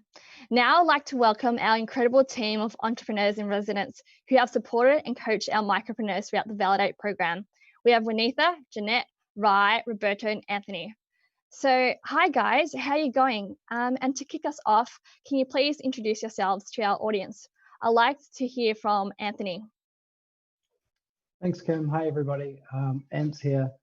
I have a background in entrepreneurship and program design and development and support, building lots of startups, investing in startups, advising, mainly in New Zealand through a community called Inspiral, focused on supporting people who are trying to solve a meaningful, challenging problem in the world. So it's been a pleasure to be part of the Catalysr program and get started on my own journey here in Australia, working with others who are doing the same. Great, thanks for sharing, Anthony. Now over to you, Roberto. We'd love to hear from you. Hi, Kim. Hi, everyone. I'm Roberto. I'm the founder and the director of Changemakers Lab.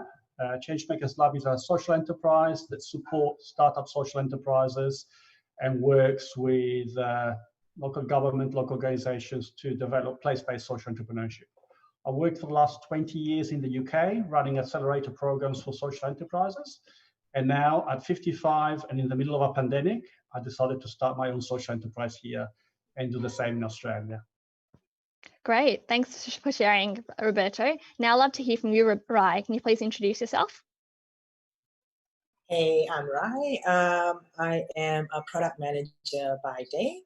I've been involved with Catalysr since, I want to say 2017, and I've been an EIR for the past few years. And I get great joy out of mentoring our startups. Like, it's the best thing to do. So, yeah. Awesome. Thanks for that, Rai. How awesome are our startups? So we'd love to hear from you, Jeanette. Can you please introduce yourself? Of course I can, Kim, and really proud to see the first round of startups go through. They were fantastic. My name's Jeanette Chia. I'm the co-founder and CEO of Hacker Exchange, or HEX, as we are known sometimes. My jam is to help early stage founders and young leaders to really supercharge their powers with regards to global connectivity and kicking off their businesses, because we want to see more businesses. Hi everyone, I'm Kim, the program coordinator of the first. Sorry, that's my fault. And anyway, it's my first time with Catalysr and my first time live streaming during this kind of technology. Love it. Thanks, Jeanette. And now I'd like to hear from Juanita. Hi everyone, my name is Vanitha Bonney and I'm a thought leader in the advancement of women and people of colour in leadership and entrepreneurship. I'm also a repeat offender when it comes to entrepreneurship, having started several businesses since I was about 16 or 17 years of age. So I am really excited here to support the migrantpreneurs in their journey and to lean also on some of the corporate experience that I've had to help them move forward with their business. Thanks for sharing, Juanita. So now I'd like to hear from Jeanette.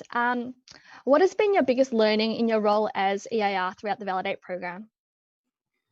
I think working with all the different startups, the one thing that I learned, Kim, was like there's really no substitute for action. You know, I always talk about having a bias to action, and I think one of the things that really set people apart and really got them moving was when they committed to something and then they actually followed through with the action. So I mean, it's really just consolidated for me how important it is to take those incremental steps to just keep getting your idea from out of your head into something in the real world.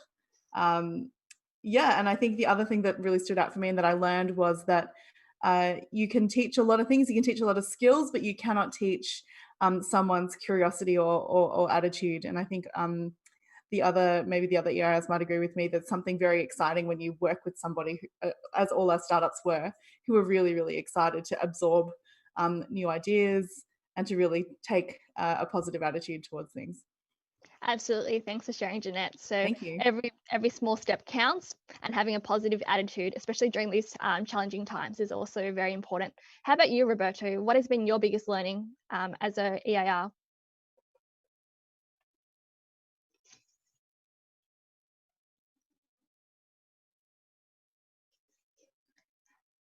Sorry. Press the bar. So for someone who starts accelerator programs, I'm always interested in learning how they're done elsewhere. And I have been incredibly impressed by the capacity of Catalysr to really create an ethos of people working together. Sure, all the micropreneurs were working on the projects, but throughout the program, you built a team spirit that was incredible. So I saw people helping each other on the projects massively. I saw people building resistance when we had to transition from face-to-face to COVID, and people backing each other. So my hat off goes to Catalysr for creating an environment that has a label to this kind of collaboration. And I should add, given that it's micropreneurs territory, that it's been fantastic to see Jewish people working with Palestinians and Black people working with white people and all the colors under the sun. And this is, to me, what Vibrant Australia is and should be. So it's been a huge learning journey, and I feel really privileged to have taken part in this and to see all this happening. So big credit to the Catalysr team. Thanks for sharing, Roberto. You're right. This program and this community that we've built has provided a lot of opportunities for collaboration as well. So with the COVID-19 pandemic creating many challenges for a lot of people around the world, especially our micropreneurs, Winitha, in what ways have you seen our micropreneurs rise up to these challenges and stay resilient during these difficult times? Well, I have two examples. They both happen to be two of my teams. But the first example is CharityBay, whose business is really product-based. So they shifted to a contactless delivery and pickup model. We also have Bukjeh, who are doing a lot of face-to-face delivery of workshops and programs, and they shifted very quickly to online delivery of those workshops and programs. So the thing about migrants is that many of us have had to go through one of the biggest journeys of our lives, and that is creating a home away from home. And for some of us, that journey has been quite complex and riddled with many, many challenges. And so there are certain attributes that I've seen demonstrated in this cohort of the Validate program. And there's a sense of patience in walking through those challenges. There is this ability to adapt to this environment around them, which is really what happens when you are a migrant moving and living in a new country. There's an empathy towards oneself and the people around you. For example, people might struggle to understand your accent, or you might not understand why certain things operate a certain way in that country. And the fourth thing, which is the most incredible thing, is a sense of resourcefulness that people have. Migrants have this unique ability to make something out of very little, and to make that go a really long way, and to really make it mean something, and to make it mean something really quite deep. And so that's what we've seen in this cohort of migrant entrepreneurs, is that they've all demonstrated resiliency in adapting to the conditions around them that have been changing rapidly on a day-to-day, sometimes hourly basis. They've demonstrated a strong amount of patience with themselves and with their clients or their consumers and stakeholders. They've also demonstrated the ability to be empathetic towards themselves, but also that we've seen them in the group really come together and support each other. So many of us come from high context cultures or collectivist cultures where there is a strong sense of community, and that's what the Catalysr groups of entrepreneurs really are. They really have created this sense of community, as was mentioned before. So we've seen them helping each other, leaning into each other for support, and also with some of the other EIRs. And that's how I see them stay resilient. And I don't think we are ever 100% resilient, but they definitely have demonstrated their resiliency through journeying through this very quite difficult time in our lives right now. Thanks for sharing, Winitha. And that brings me to a point that I remembered when one of our micropreneurs, Sandeep, actually mentioned the concept of jugaad as well. Working with meaningful minimal resources, but trying to find meaningful and creative ways to adapt to the challenges that you have and come up with innovative solutions. So that was something I definitely learned, and I think that kind of sums up what you said as well. And also to Anthony, what's one piece of advice you have for our audience tuning in tonight who has a startup idea and wants to start up their own business? I'm going to cheat. It's actually two pieces of advice, I think. It's hard to always get things down to one, and it's something that I often struggle with myself. So it's like the first one is just like forget the idea and try and really fall in love with the problem and fall in love with the people who have that problem and really focus on that rather than what the shiny idea is. And that can be a really hard thing to do for first-time entrepreneurs because you feel like you've got this amazing thing and all you need to do is get it into the world. But a big part of that learning is doing the opposite and working out what it is that is the hole and what's the gap rather than what's the thing that's going to fill it. And the second one is something that I always go back to myself again as well, which is find the other people. So just whatever idea you have or whatever you're seeking to do, find the others that you need around you to support you, whether that's your team or your advisors or your mentors. Just finding those right humans at the right time, especially early in the journey, can make all the difference to the impact that you can create. And it's funny, like as I say that now, I'm like, oh yeah, that's exactly what I need to do too. So I think it's something that is constant through the journey for everybody. Absolutely. Thanks for sharing, Anthony. So in summary, what you're saying is be married to the problem, not the solution.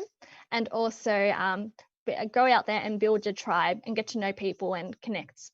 So I'll also love to hear from Rai. For those tuning in tonight, how can we support our micropreneurs?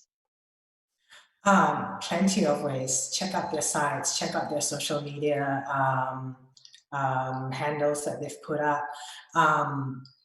Pay attention to the pictures and tell literally anyone who might have something to either contribute or if you know someone who can use one of the services or the products, just speak about them. Tell everyone about the 20 pitches that you hear. Point them to their websites or even to Catalysr or ygap's websites so that they can follow up with them. So a lot of the teams have email sign-up lists on their websites, and that's how you can really keep up with what they're doing. And you'll probably get, announcements whether they have gone live or going live, the next version, whatever it is. But yeah, it's basically just keep tabs on anything you're interested in and contribute and really spread the word. That's huge. And sometimes the hardest part. Absolutely. Thank you so much for sharing, Rai. And a final thank you to all our EARs for sharing your insights tonight and for your support of our micropreneurs throughout the program. So now over to Usman to kick us off for our second round of pitches. Thank you very much also to our EARs. It's been amazing just to see all of you, being part of the program, coaching and mentoring all the startups, and, just putting your blood, sweat and tears, particularly right now in COVID when, a lot of stuff you had to do was online and a bit more difficult. So thank you very much. We wouldn't be able to do this program without you. And we're really, really lucky to have all of you in our program. So we're going to go to our next round of pitches. We're really excited after the halfway mark. And now what we have essentially are, another 10 amazing startups that you're going to hear from. And so the first one will be Swap-A-Porter, and that's by Liana. And you will hear all about it very soon.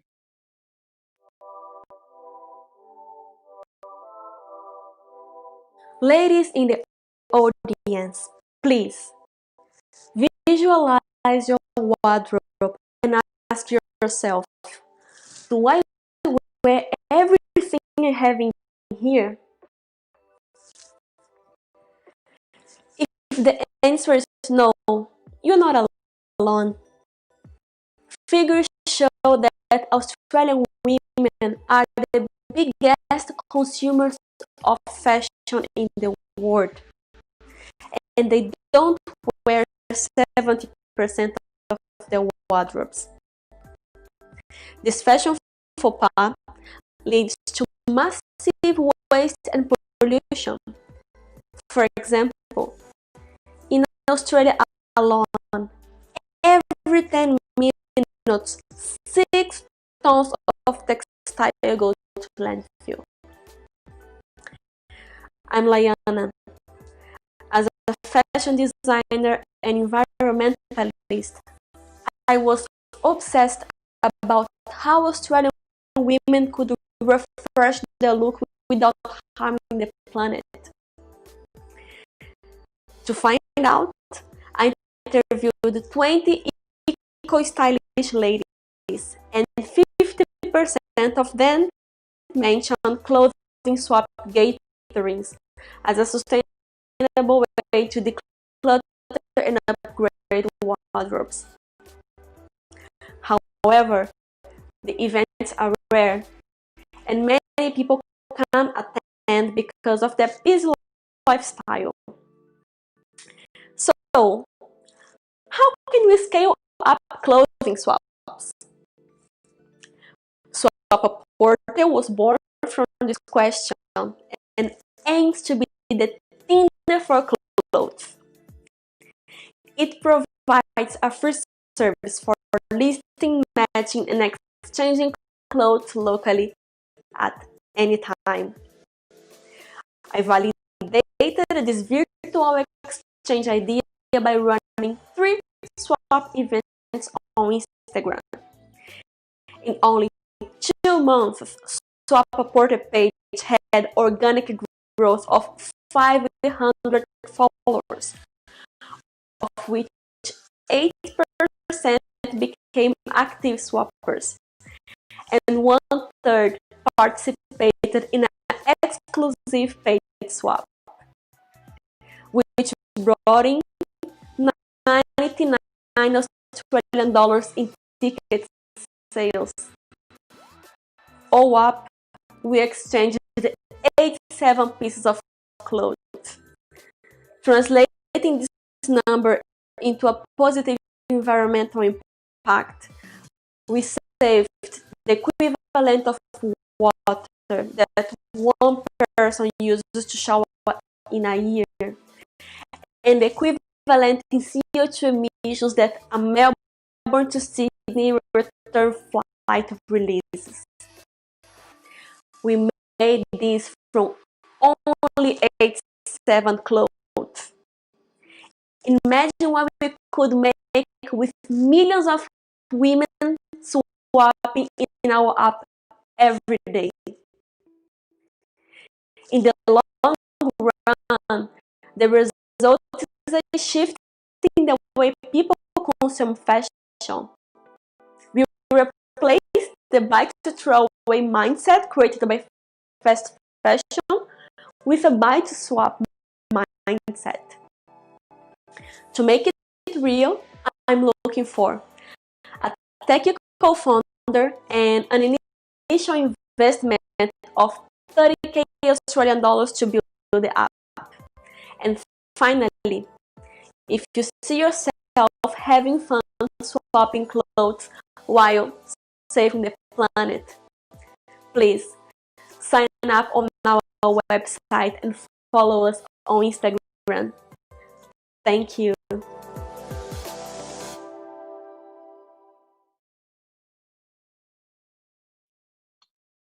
Awesome to hear about your project, Lana. And I know that you're working in the ethical fashion industry, which, I mean, you know, just is so important these days. So I'm curious about, you know, how are you monetizing this platform? Obviously, swapping is great, but then what are the ways in which you're thinking about to monetize and to be able to make it sustainable and something that works for you? Thank you, Usman, for the question. So, well, Swap-A-Porter is designed to be a freemium app. The basic swap plan would be for free, but we'll charge a paid subscription to give access to premium features. We will also monetize the app through advertisement, and in the future, we want to partner with op shops to sell their products with a commission-based agreement. Thank you for sharing that. And I think that that's definitely an interesting model to explore. So I'm also curious about, you know, swapping versus donating. I know there's a lot of people who just say, well, why can't we just donate our clothes and they can be reused? So can you tell us a bit more about why that's important? Sure, absolutely. This is a great question. Thank you for asking. When we swap, we have the chance to get something back that's valuable to us. And you know, your clothes are going to someone who wants to wear them. There is also chance to connect with like-minded people and make new friends. Conversely, a donation is faceless. You know, you can't be sure that the clothes will find a new owner. And if they don't get sold, they end up downcycled and ultimately in landfill. So donating clothes is not as eco-friendly as swapping and doesn't address clothes overconsumption. Thank you for sharing that, Leona. I'm also curious to know more about how your business is different from some of the other things that exist. So I was just Googling swaps and I found swap clothing exchange, for example. You know, there's a lot of face-to-face exchange events that happen. So how are you different? So we are basically a marketplace exclusive for swaps, whereas other marketplaces that can be on the internet, they work like consignment shops, and most of them for luxury items. And we don't hold any inventory costs as they do, because they need to check their items and the items conditions to give some points. And we operate as peer-to-peer swap platform. This means that the swap decision depends only on the users, while other companies, they operate on consignment models where someone will decide how much your clothes are worth. So they don't actually do swaps as we do. They give credits to resell. And yes, basically, these are the difference between us and the others in the online swap market. Thank you for sharing that, Leona. And I know that this is such an important thing, particularly right now with increasing climate change, that we need to reduce our consumption and do make sure that we actually are swapping clothes and things like that. And there are a lot of clothes that are perfect that do get thrown away. So I really appreciate the work you're doing, and thank you for being a part of the program. My pleasure. Thank you for the opportunity. Thank you. Thanks, Leona. And the next up we have is Sandeep from SAARI Collective. And they're doing a fantastic project as well. You should definitely check it out.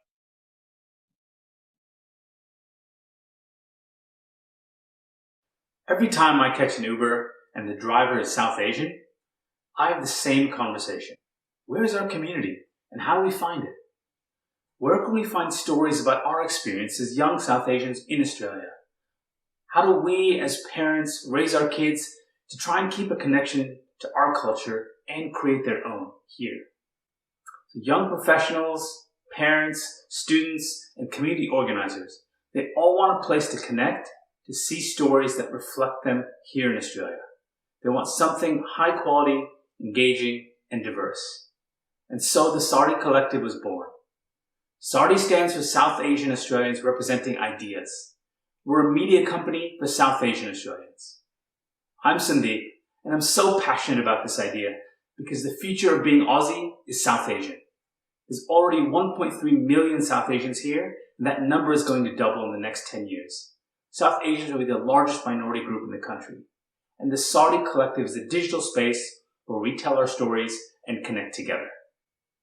So far, a dozen writers have reached out to me to join the collective and build our content platform. Word is spreading fast, and I'm getting more interest every week. Through the journey, I've learned that the SAARI Collective can also solve another problem: the need for a good South Asian business and community directory. Here's an example of what you currently find. I feel stressed out just looking at this site. The SAARI Collective platform solves this problem by creating a map-based visual directory with video listings. It's the only place you can find a Pakistani psychologist, a Nepali mothers group, and a Sri Lankan DJ all in the same place. The SAARI Collective's business model is to have businesses pay to be listed on the directory and for that revenue to fund the content creation.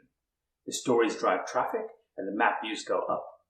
The map also lists community organizations and events for free. Some exciting things have happened to us recently. We've signed up our first 5 businesses to the directory and we're recruiting more. We've got 4 amazing people to be part of our advisory board, including one of the mentors from Catalysr. And I've committed to working full-time on the SAARI Collective, drawing on my 15 years of experience in the media industry, in community engagement, and in commercial law. So how can you help us? We're looking for more writers and content creators, so please spread the word. We're looking for business owners to be part of our first 50 businesses for a free trial. And we're looking for investors or advisors with experience in the media industry to help guide us. I believe the SAARI Collective can be the voice of a new generation of South Asian Australians who are creative and proud to be Aussie and fully South Asian. Thanks.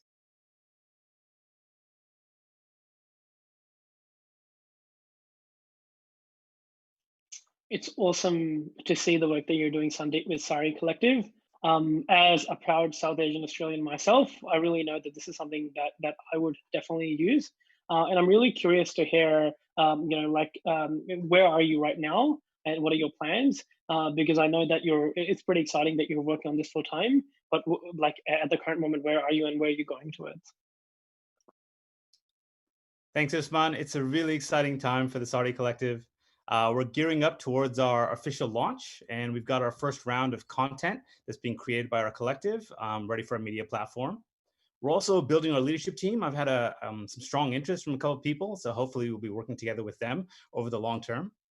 And we're recruiting more content producers, actually, across the country. So bloggers, writers, vloggers, podcasters, and other social media influencers are coming to our platform, and we're recruiting them actively.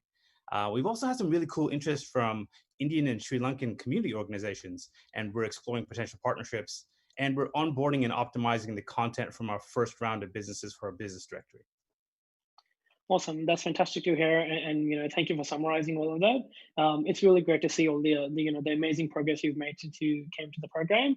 I'm really curious to hear about where do you think you will be in the next 12 months? So if everything goes really well, where is SAARI Collective going to be in 12 months' time? So I'd like to see us with proven traction with our business directory in the medium term, and a clear financial model that delivers returns on our business.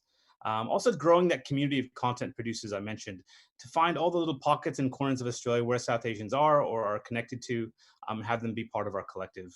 Also to formalize some of those community partnerships, and on the back of that, build an event strategy so that we can be media partners with those organizations for their events that occur, and we can do some live blogging and live streaming of their events. Also to have our first investors on board, and to see SAARI as a recognized and trusted brand, an emerging brand that people come to see themselves grow, but their business grow, and more importantly, their community grow as well.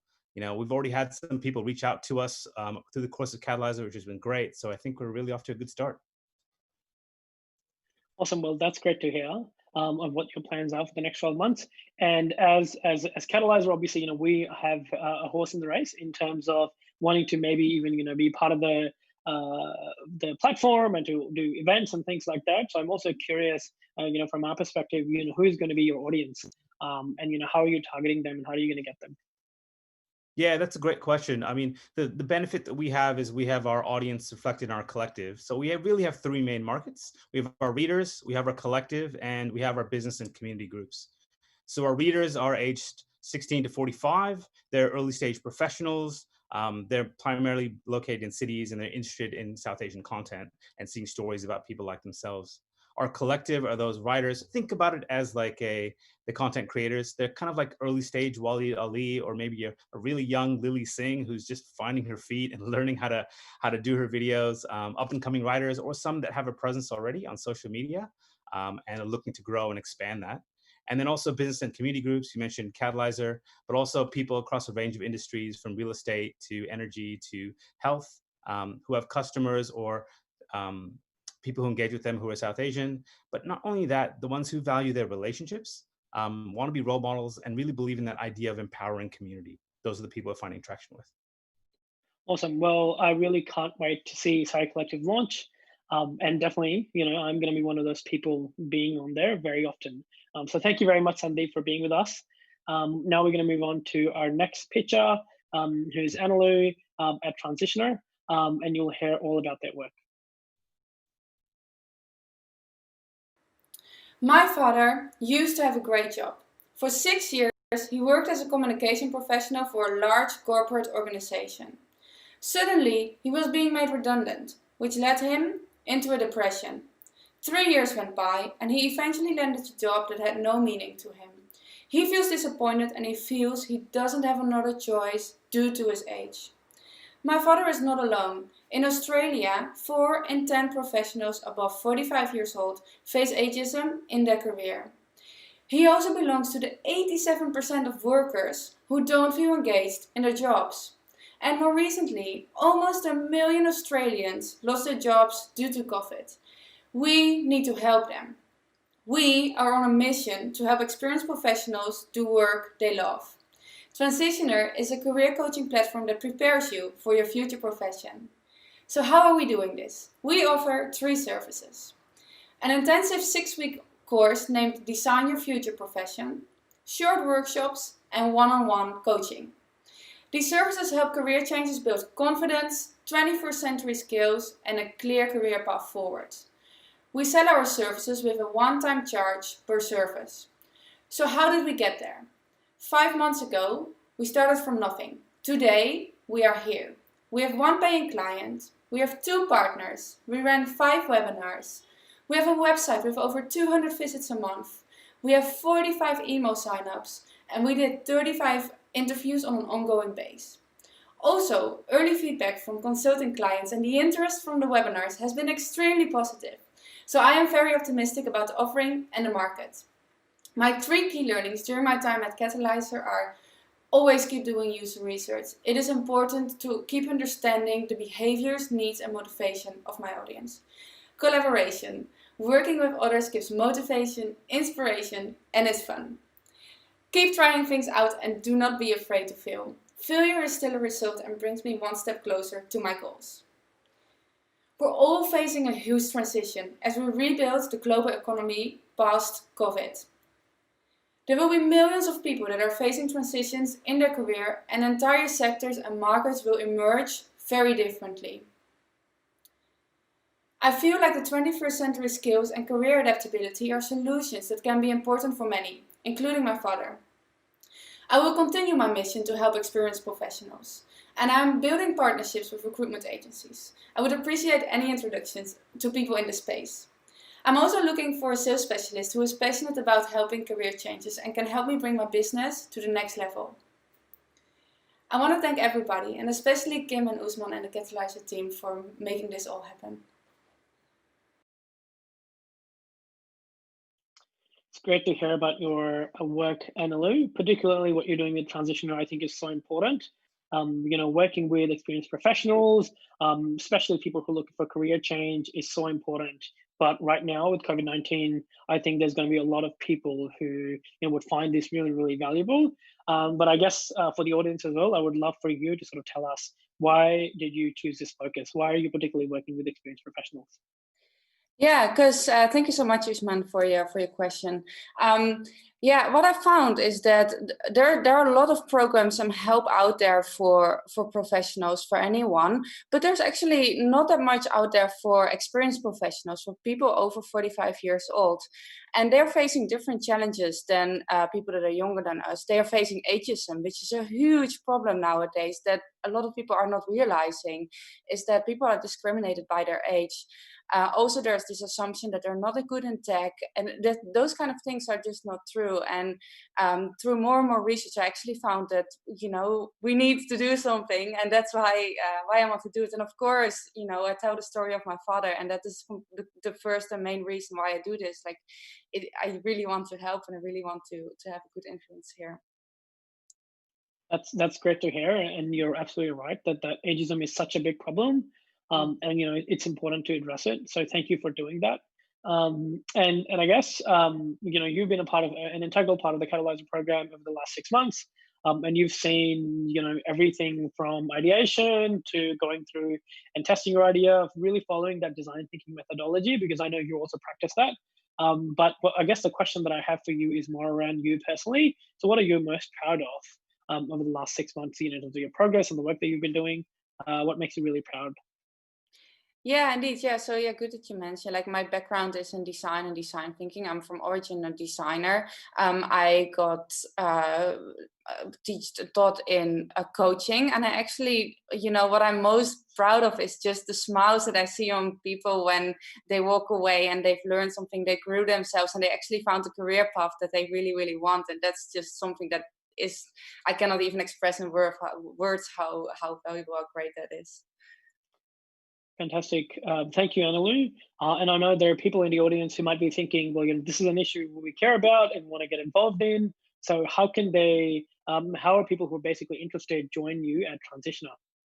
Yeah, absolutely. So they can definitely get in touch via my website, www.transitioner.net, or email me. I think it's already on the Catalysr site. Just feel free to reach out if you have a question, if you just want to talk anything, happy to chat. Yeah. Well, thank you very much for being here, Annalou. It's been a pleasure having you. And we'll look forward to seeing where you go and how you grow, and how you, tackle this critically important issue of ageism. Next up, we have CharityBay and Matteo and Heather will talk about, the amazing work that they're doing. So, check out their pitch right now.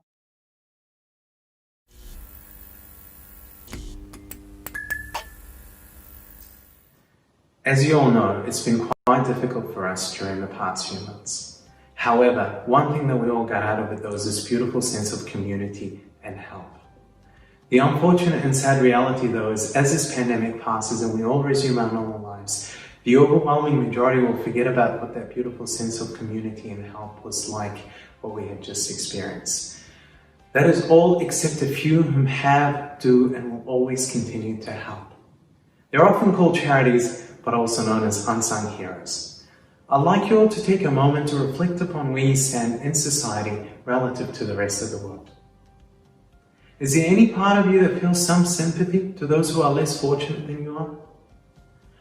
My name is Haida, and I have founded CharityBay because of a simple question that often shadowed my thoughts. I wish I could help. In fact, many people around the world wish that they could help, but it's often very difficult to do so, especially with all the financial uncertainty that we're surrounded by. In fact, now more than ever, cash donations have been such a challenge to most. Yet, on a daily basis, the majority of Australians across the country are greeted by good, valuable items that have simply been thrown outside or left in hard waste collection areas. Believe it or not, those unwanted items amount to a $43 billion market. That is literally enough money to take every single kid in Australia throughout high school.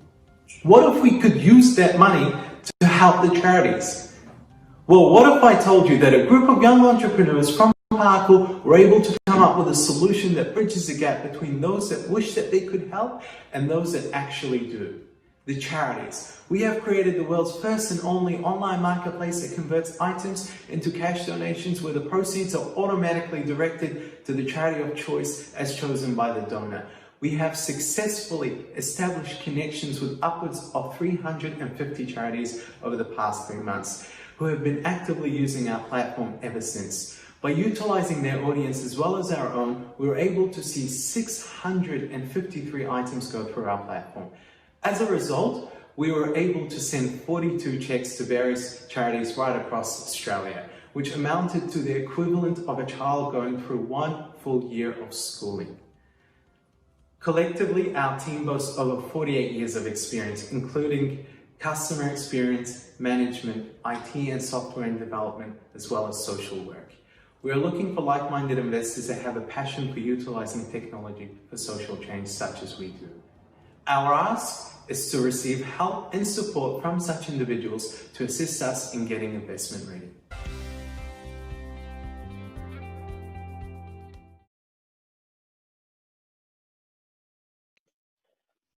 You've seen CharityBay's pitch. I really love how they've come up with an ingenious solution to fundraising for charities. It's awesome. And I can't wait to talk to both Heather and Matteo who are with us on the call. I guess the question that I have for both of you guys is, tell us a bit more about CharityBay. How do you do the collections? And then why should people use it? Why should people use CharityBay?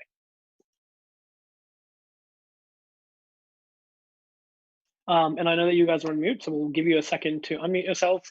And And for those of you who are watching us on live stream, it's awesome to see both of these guys also following some social distancing laws. As you can see, they're 1.5 meter apart. Over to you. So, well, we have already talked to our users, and we have, based on the feedback, these are our main features, why they're using CharityBay. The first one is that they're selling and buying with purpose, as 95% of all proceeds are going to their elected charity. The second one is the ability to find their favorite charity, as based on surveys that we have in place, as well as real-time connection with the ACNC, as well as with the ATO, they can find their favorite cause and charity without any discrimination. The third one is eco-friendly, environmental friendly, as we are repurposing second-hand useful items. The fourth one is also that it is simple and fair. I mean, we believe that by doing auction only, a fair price could help and benefit all the users in the platform. Also, all donations that are going to the charities registered as DGR above $2 donation could be also used as tax claim at the end of the financial year. And lastly, it is also very important to know that all auctions start from 99 cents, where all auctions go live also on our mobile app, website, Facebook shop, and Google Shopping. Awesome. Thank you. Thank you for mentioning that. I guess the question that a lot of people in the audience would have is the users who are using this, can they actually see the information about the charities that they can donate to? And how many charities are on your platform that people can select from? Yeah, absolutely. So we currently have just over 56,000 charities where they each have their own public profile, and it's already populated. And so users can navigate these charities by categories, their interests. They can run through a survey, which gives them like a very unique set of charities that's particular to their needs. They can then write reviews, read reviews about their particular charity, as well as nominate them and donate items where the proceeds would go to that charity. Most importantly, though, we have just introduced a feature that allows users to see what the charity is doing with the money that they have received in the event where we've sent money to that particular charity. That's awesome to hear. And I'm going to plug us here for a second. So I'm assuming that you guys have Catalysr Foundation, which is our not-for-profit charity, on there as well. And if that is the case, then can people donate to Catalysr Foundation through the platform? Yeah, most certainly. So you'll be pleased to know that you're currently featured. So you're right at the very top on our list. And yes, absolutely. So people can nominate Catalysr as a chosen charity when donating items or services. Awesome. Well, that's great to hear. And that definitely, for anyone who's watching who is feeling lucky, this is the end of the financial year, you know what to do. But we here, I guess the sort of my last question to you guys is, are you also targeting businesses as well? Is that a consideration, or are you still focusing only on individuals and then on charities only? Yeah, so we most certainly are targeting businesses, especially in the event where the company might have byproducts in their production line, or if they're moving or renovating, then they are highly encouraged to use CharityBay rather than hiring a skipman and having to pay costs. They can list those items and others can utilize from those items. And in the event where they nominate a charity that's a DGR deductible gift recipient, they can also get a tax rebate. So it's highly advantageous for the environment as well as for the company itself. Awesome. That's fantastic to hear. And I know that you guys have been doing a great job. So well done as being part of the program. And I really can't wait to see where CharityBay is going to go in the future. So thank you for being with us. Next up, we have Anya and Karan from the B3U team or BU team, and they're going to be here very soon, and you'll hear all about them.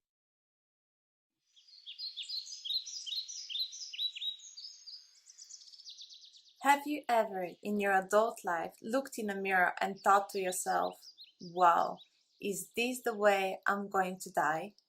Well, if you had, you're not alone. My name is Anya, and I grew up losing all my grandparents because of cancer. They said it runs in a family, and when my dad started to struggle next to my side, I knew I needed to do something different to change my fate. After years of searching for a solution, I've realized how the healthcare system is focused more on caring after sick rather than caring after healthy. I've traveled the world, spent thousands of dollars on education, programs, and private sessions to learn from the best natural practitioners so I can help myself and my family. It all paid off, and after supporting many other people on their own health journey, I've started to notice a pattern. People try conventional medicine treatments first, and when they run out of option, only then they turn to natural therapies. The problem started to appear that most of the people don't know you can use natural therapies with other medical treatments, and once they're willing to try both at the same time, they don't know where to find a doctor who would be open to the idea of complementary treatments. You might be wondering, who is this person challenging the medical health status quo? Well, I am a public health student and life health coach who understands both the traditional healthcare system and also non-conventional approaches. I've started a company named BU in all levels of health, physical, mental, and spiritual. We organize events to help connect practitioners who use plant-based approaches with new audiences and support more people to learn about prevention in all levels of their health, physical, mental, and spiritual. We're offering what today's health system is missing: support and knowledge about prevention of diseases and choices of natural treatments that people can use complementary to conventional treatments. In the last 3 months, I have invited Karan, who is good at social media advertisement and is currently studying mental health. And since then, we've confirmed 3 speakers working in the preventative health sector, such as Don Tolman. In fact, our first event with Christopher Clavati, ozone therapist, is happening soon. So you can check more details on our website, B3U Club. If you know any health practitioners who are using plant-based methods in their practices, please share them with us so we can invite them to join our club. We're looking forward to seeing you at our next event.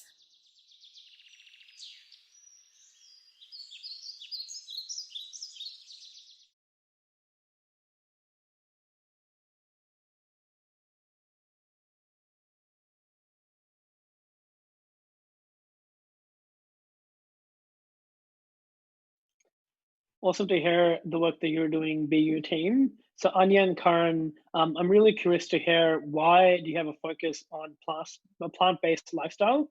I know it could be any other ways in which you could think about health. So why plant-based? Thank you for your question. So when we are talking about people following a plant-based lifestyle, we're talking about people who mostly eat plants, but animal products are not off limits. These people may still eat small amounts of eggs, poultry, seafood, meat, or dairy if they wish. Plant-based are people who are proactively looking at their lifestyle, making health decisions to improve their physical, mental, and spiritual health. We have recognized that people who are interested in a plant-based diet are also interested in environmental outcomes and are health conscious. So they are early adopters of different ways of taking care of their health. Around 75 million people worldwide consider themselves as plant-based eaters, and 2.3 million of them are Australians. Awesome, that's fantastic to hear. So for other people who might not be looking at a more technical term, you mean a vegetarian or a vegan, or even sometimes a flexitarian might sort of fall into your category? Yep. Is that right? Awesome. That's great to hear. And I know obviously there's still a big enough market. I'm also curious to hear from you around, like, Anya, what are the practitioners that you are collaborating with? Who are they and what do they do? Yeah, so I can say that. We look for natural health practitioners who are using plant-based approaches in their practices. Their approaches and methods complement mainstream medicine. We're interested in small and rising stars who are making advancements in the natural health industry to provide people with more holistic and natural approaches of healing, focusing on physical, mental, and spiritual health. Awesome, that's great to hear. And I'm now curious to hear about, like, what have you done so far and where do you think you're going in the future? Yeah, so it has been very exciting. We have now set up Facebook and Instagram account and also testing website. On this journey, we did extensive customer research and we interviewed lots of practitioners And we actually found that lots of them have the same challenge. They don't know how to market themselves, and they don't know how to extend their audience. So we wanted to help them, but then we found that there are two bigger competitors already doing that. So we kind of decided to focus on organizing online events instead. So now we are growing our community of practitioners on LinkedIn, and we have already 3 confirmed speakers for our future online events. And it's exciting because our finalized website is actually going to sell also their products and services. So it's a very amazing time.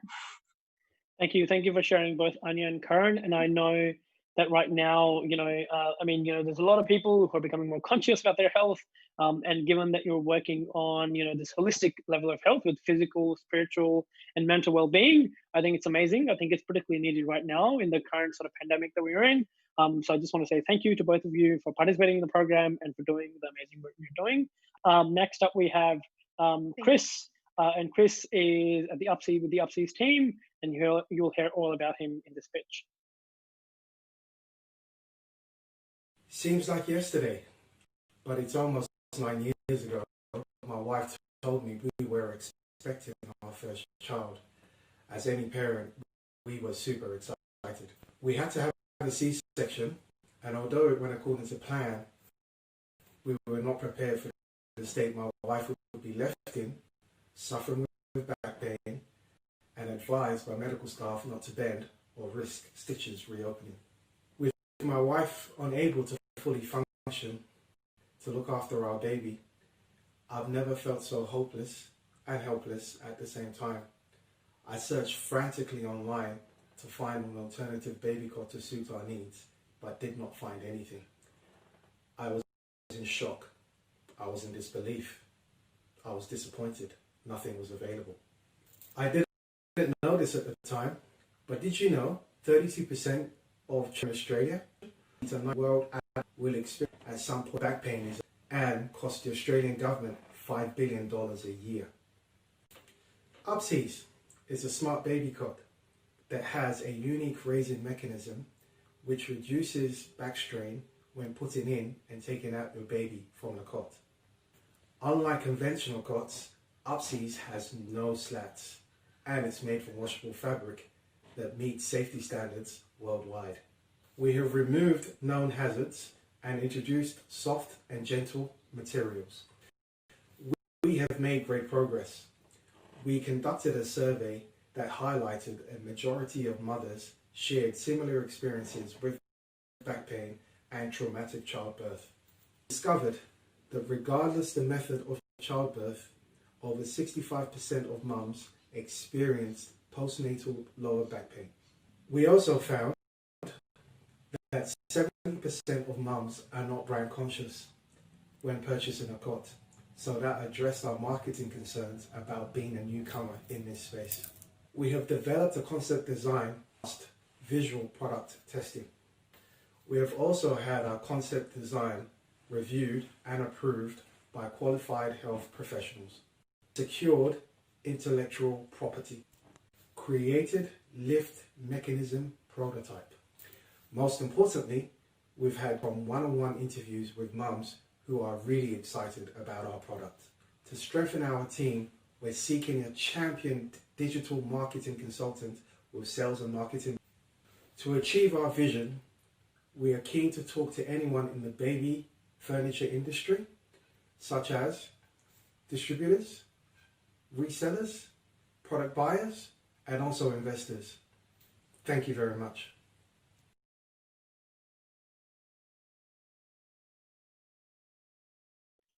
Welcome back, everyone. It's awesome to have Chris with us from Upzeez, who is working on a smart baby cot. So I'm really interested in hearing from you, Chris. Why are you the person, the right person to do this? And I know you talked a little bit about your story, but can you tell us why you? And then do you have any other people in your team who are helping you and supporting you in this work? Absolutely. So my team basically consists of myself and my co-founder, co-founder and CFO, Michelle, who's my sister. And we've also, in the process, actually formed our advisory board, which consists of a fully qualified pediatrician and chiropractor, and also a product safety consultant as well. Why me is essentially basically a personal experience that I actually went through, where I just actually felt so hopeless and completely baffled why such a product doesn't already exist. And so based on my personal experience, I've actually tried to, I've actually resolved the problem, which most parents actually experience, going through either experiencing back pain, but also in scenarios where parents have obviously, or mums typically, have gone through traumatic childbirth, such as C-section or induced induction as well. So there's quite a few challenges around the whole baby cot that just needs to be changed. Thank you for sharing that, Chris. And I'm also curious to hear from you around your competitive advantage and probably your unique value proposition, right? So what makes you unique and what makes you Upzeez the right product that people should buy? Well, I think from my research and obviously reviewing a lot of the competitors, they've obviously approached their products. They're all providing the same offering in terms of design, aesthetics. Some features here and there, but overall, they're not addressing the key need most parents or big pain point parents are obviously experiencing, which is back pain.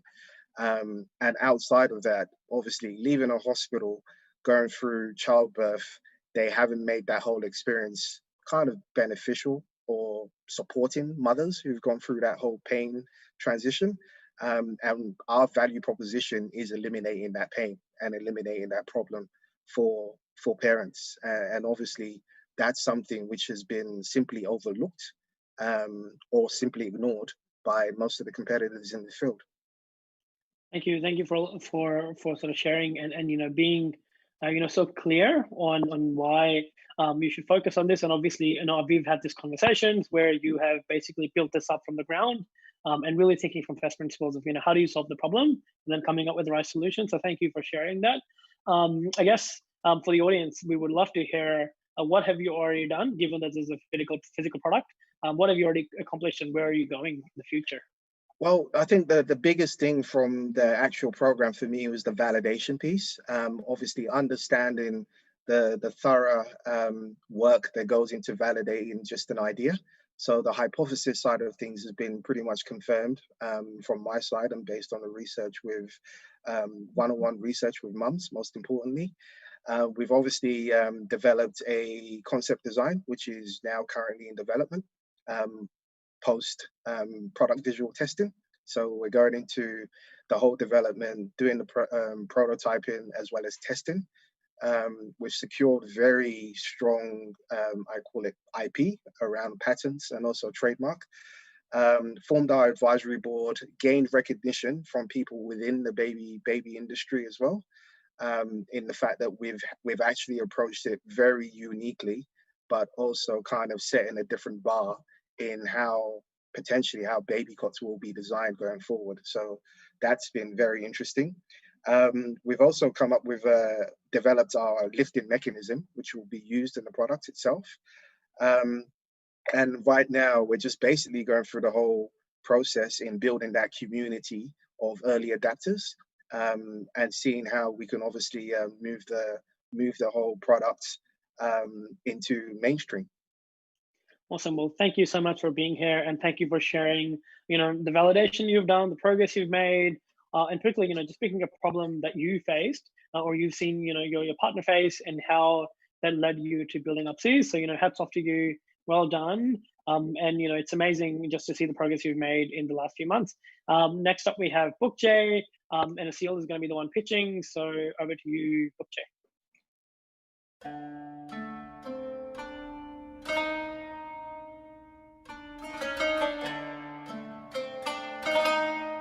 Imagine that instead of being forced to stay home, you were told you had 5 minutes to leave it forever. What would you choose to take with you? Every day, 37,000 people globally face this dilemma. Be back their bukjehs, an Arabic word for a piece of cloth pulled into a bundle of their most precious possessions. They set off to take unpredictable journeys and arrive at unknown homes, with nothing but a simple bukjeh full of stories of loss and love. They are ready to unpack and share with those who really want to listen. I wanted to listen, and I wondered about others if they wanted to listen too. I started Bukjeh, a series of performances by migrants and refugees taking place in a disaster relief tent at Melbourne Immigration Museum. We told stories of all origins in one touching language, art. During Catalysr, in the middle of COVID, we moved online. To reach beyond our tent, we launched our website and had over 30,000 visitors in 1 month. So we tried online workshops and had more than 5,000 people engage in 1 week. People wanted to connect, and we were there. We shared stories like Lubna's in the camp, Suri's experience of war, suitcases full of memories, and long journeys we took. I was invited to speak about Bukjeh at TEDx Melbourne. The judges voted me as the best speaker. I realized how much our stories mattered. The next morning, I wanted to tell my 3-year-old Rima all about it. The proud look in her eyes inspired me to test my next idea, to write Bukjeh's first children's book, a book that explains displacement stories, to discover together the mysterious other home that children hear their families talk about so often. I sent one email to Bukjeh's list of 300 subscribers, and we have raised over $700 within 3 days to get the book started. My name is Asil. I came to Australia with my own Bukjeh, and I have dedicated my life to this important mission.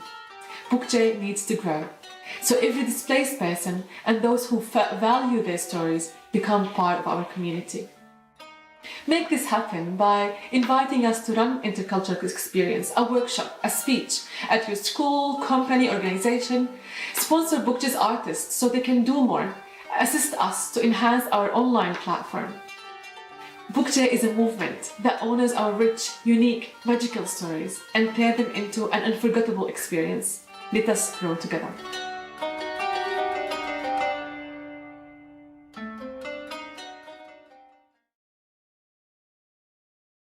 Thank you for sharing your story, Seal. I know that I resonated with a lot where I came from Pakistan with my own Bukjeh.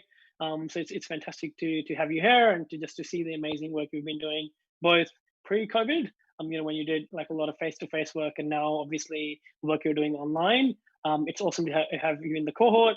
I guess the question that a lot of people might be asking is, this is a really big project, right? This is something that, you've made it your life's mission. So I'm sort of curious to hear, like, how is your support network looking? Do you have other people in your team who are supporting you or helping you to keep you going? Yes, I am one of the lucky ones, Osman. I have a great team that made this happen. That started actually from the first time. I have my business manager, Toby Sullivan, who have helped me to apply for the very first Bukjeh grant, and Rania, Pepe, Florence, Justin, Mina, like a list of artists that cannot now work with us because they now work also with our funders. So there's kind of a conflict of interest. But I also have amazing people like Maria Demopoulos, that is doing amazing work for refugees and asylum seekers. I have Sandeep as well, which is part of the Catalysr. I have Farida Fleming, which is an evaluator for education programs, like Evelyn Tadros, which is the Human Rights Film Festival founder. Like, I have people that are curious about our work, people that are supportive of our teams. There's a longer list. Unfortunately, I cannot just mention them all, but also Nadine Saadi, which was part of Catalysr last year and have been supporting me from first step in Catalysr. She actually the one that asked me to join Catalysr, if you remember. I have amazing people that are behind us. Of course, like teams, organizations, people that like John Smithies that is working on how we develop community network within our work that is kind of not just an art project, but community project. So like it's amazing, huge network, and there's like hundreds, many more that are supporting us in the last few weeks to run this, and amazing council members that are like, you know, funding this work as well. That's incredible to hear that you've built a whole tribe around the work, and obviously it's, you know, you deserve it. There is, you know, there's so much passion that you have, you know, there's so much courage that you have in doing the work that you do. I guess for your audience who might want to help, they would love to know a bit more about the kind of help you're looking for and how can they sort of support you and Bukjeh going forward. Of course, we would love to. Like one of the things I have been, because we are not really great at as artists, is kind of the more the tech part. I don't have any tech part if my tech person in my team or any talent. So we would love to improve the experience of those that have been displaced because of like lots of reasons we spoke about before, and those that would like to hear more about those people and create more empathy towards these people. So like imagine if we have the best website to kind of create the bridge these two communities together, we would create more awareness. Like last month we had 30,000 people between our website and our pages going. What if the website was much better to encourage people to write stories and read stories and help and join the team? So it's like hopefully creating this kind of experience for those people to enjoy it and engage and increase numbers of participants further. Thank you, Asil. And for anyone in the audience who's a tech person looking at or thinking about joining a project, this is the one. Please join Bukjeh. Check them out. They're on our website, just like every other team. Thank you, Asil. Thank you for being here. It's awesome to have you in the program. Next up, we're going to move to CogniVocal and the fantastic work that Andre and Young is doing. Thank you all for coming tonight.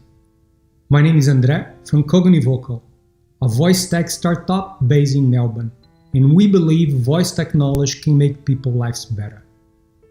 We know that 1 in 7 Australian children will be affected by mental disorders.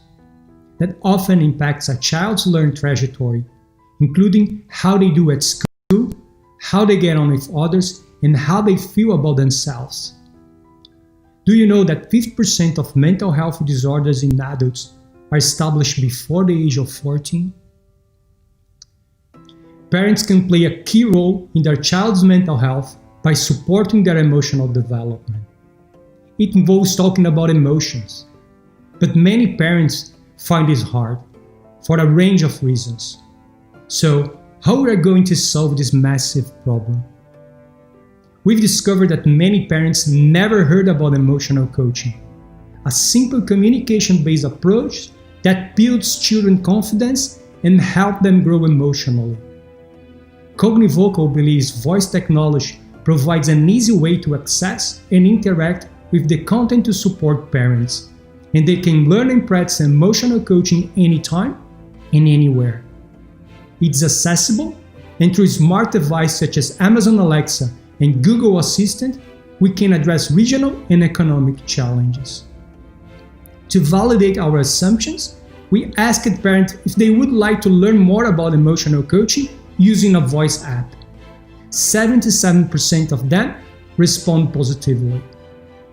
We run ads on Facebook targeting parents to share information and practical tips about emotional coaching.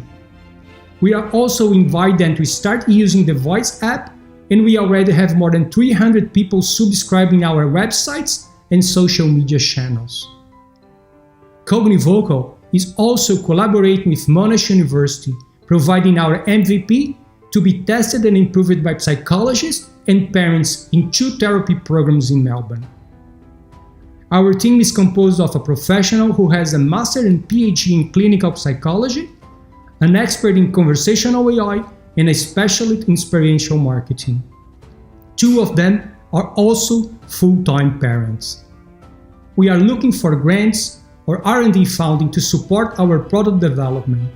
improving content production, and also scale up our marketing efforts to promote the voice app emotional coaching all over Australia.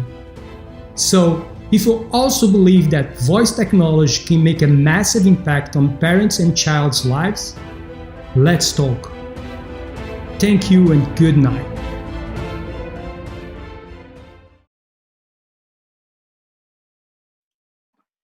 It's awesome to have you, CogniVocal team, and I know that you've been working on mental health for a while now, and so it's fantastic. I guess my sort of question is going a bit into the sort of landscape of digital mental health. So given that this is a sensitive space, I'm curious to hear what steps have you guys taken to understand the potential risks of operating in this area, and how's CogniVocal addressing them? Thanks, Osman. Thanks for providing us a platform to share our work. How we are sort of addressing the mental health questions is we do have a psychologist on our side that works with children and their families and is experiencing a range of mental disorders. We are also collaborating with Monash Uni to sort of understand the feasibility of voice assistance in the Premier program. And this involves a review from the ethics committee, and this will ensure that the risk to the participants and what we're doing are mitigated. What we also are doing to apply content and principles that are supported by many years of research. So it's shown that it has been effective with children. So that's sort of where we're addressing that. Thank you for sharing that, Darren. And Andre, I guess I'll sort of ask you, just can you tell us a bit more about who are your target customers and what makes your solution, I guess, different and unique in the market compared to other solutions right now? Absolutely, Usman. We are starting the project with parents because they have more needs, but we are targeting as well like everyone who works with child. So basically, healthcare, educators, psychologists, therapists. So, and why we are doing this by voice tech? Just because voice tech is more interactive, more easy to use.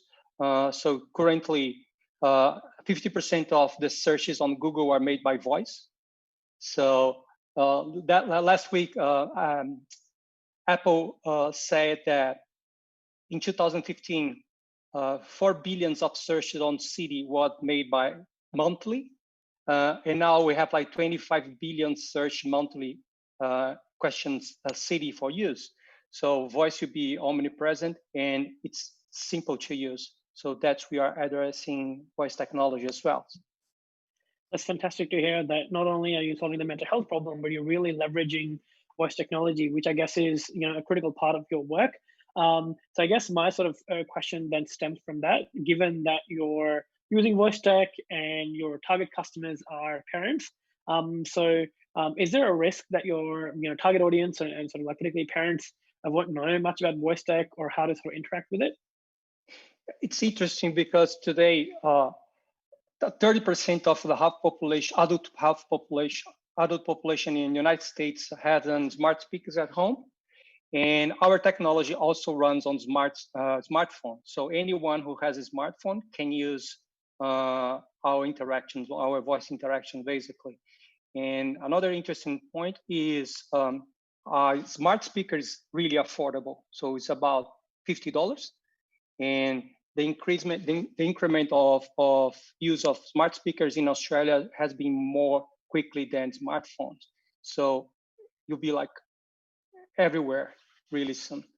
So that's sort of why we're encouraged with voice and voice technology. It's going to be everywhere. It's going to be in your home, in your phone, on your car, in headphones. And I think the risk is mitigated because it's going to be, customers are going to expect voice in all technology, and that will drive adoption and will drive people's understanding of what it is. Thank you both of you for sharing that. And I guess you're right that, I use Siri or Google every single day to ask questions, but I just never think of it as voice tech. But it's fantastic to see that you're using it to such a positive use. So well done, both of you, for the amazing work you're doing at CogniVocal. I can't wait to see all the fantastic work you'll do with your pilot and beyond that as well. So all the best. Next up we have is the growing experience, and Cristobal is going to tell you a bit more about what he's doing.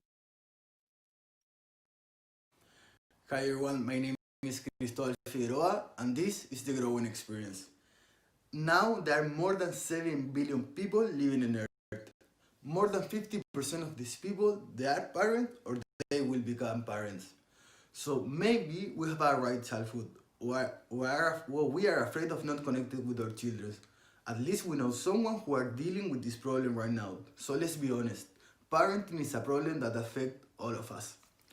So the problem is that currently in the market, there is no game of activities that help parents to bond and teach life skills to their children in a fun way. What is the solution? Easy, it's creating a game. Where the game, all the family then win together. Through challenge, family will interact, learn and bond, and the most important, they will have fun together. We want to mix the digital with the physical world by using QR codes, where internet will be used as a tool of learning. The cost of the game is $10, the price is $50 with a margin of 80%, which is not too bad. We already tested the game, having amazing result. Families are already waiting for the final prototype. The market is incredible. Just in Melbourne, there are more than 700,000 families living here. Each family spends at least $40 in recreation per their children per week.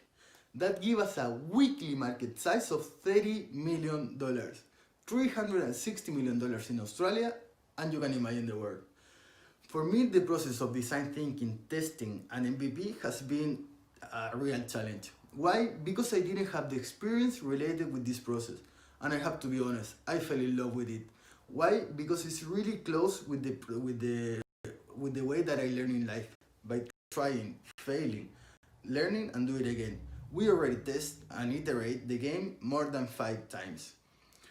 And this is really important because this knowledge, it is important for what is coming next. And what is coming next?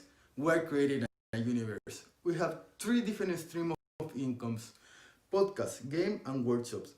Each of these activities are focused on help parents to bond and teach new life skills to their children. So the possibilities of creating new games or new activities and creating new incomes are endless. Next steps. I'm starting a new accelerator program on 6th of July. Before 9th of we want to launch a Kickstarter campaign, raise money, and finish the game. Mentors. I'm asking for knowledge and support, and a co-founder related with gamification and understanding human behaviors.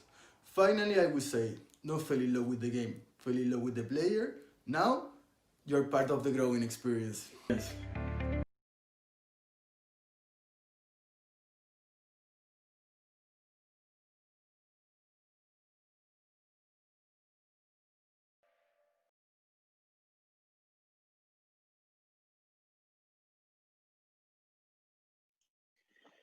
It's fantastic to have you with us, Cristobal. I know that you've been working on this for a while, and I'm sort of like, I know the audience is also watching and particularly thinking about how, parents have had to work with their kids whilst, they were in quarantine. So a lot of them would have been wishing that they had something like this to be able to support this work.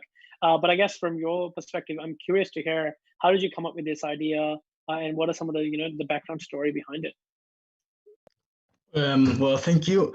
Yes, actually, for me, COVID is a really good opportunity because now the people will stay more time home and they need to spend time doing something with their children. So for me, it's a beautiful opportunity. And I came with this idea. Actually, it is my purpose. So I'm lucky because my grandfather helped too many people in Chile building social housing. So I grew up seeing this story about him helping people. Then I started to travel. I have been traveling for more than 4 years, and I saw that maybe we cannot change the world, but definitely we can make it a happier place to live.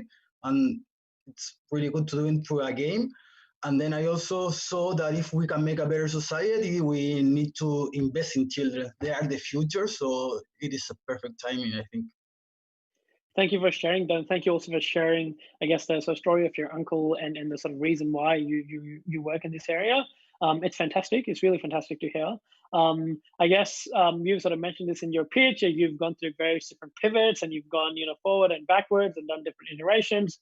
So I'm really curious to know how do you see the growing experience growing? Like, how do you see yourself going in the future, and what does that roadmap look like for you?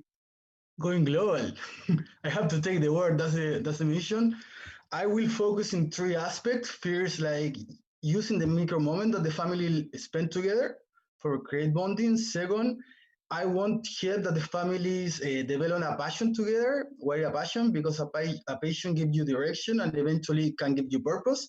And third, in help to the families to create a morning routine. Through my research, I discovered that every morning routine for family, it's really, really hard. So through agile methodology, I want to help that the families build a system where the children have more responsibilities and then can be more resilient as well, and help the parents so then kind of spend more time together. And then, of course, like I see in 5 years' time, making $5 million per year with a margin profit of 40 or 50%. Awesome. That's great to hear. That's great to hear about your global ambitions, Cristobal. I mean, I have no doubt, given that I've seen your resilience and how you've gone through testing so many of these prototypes. I still have one of the prototypes that I got in mail during COVID. You've got one here. So that is fantastic, right? So I just want to say congratulations, well done, and can't wait to see how the growing experience will grow over the next few years. Thank you. The next team we're going to move to is Explore Next Level, and that's by Don Don. So Explore Next Level is the next pitch.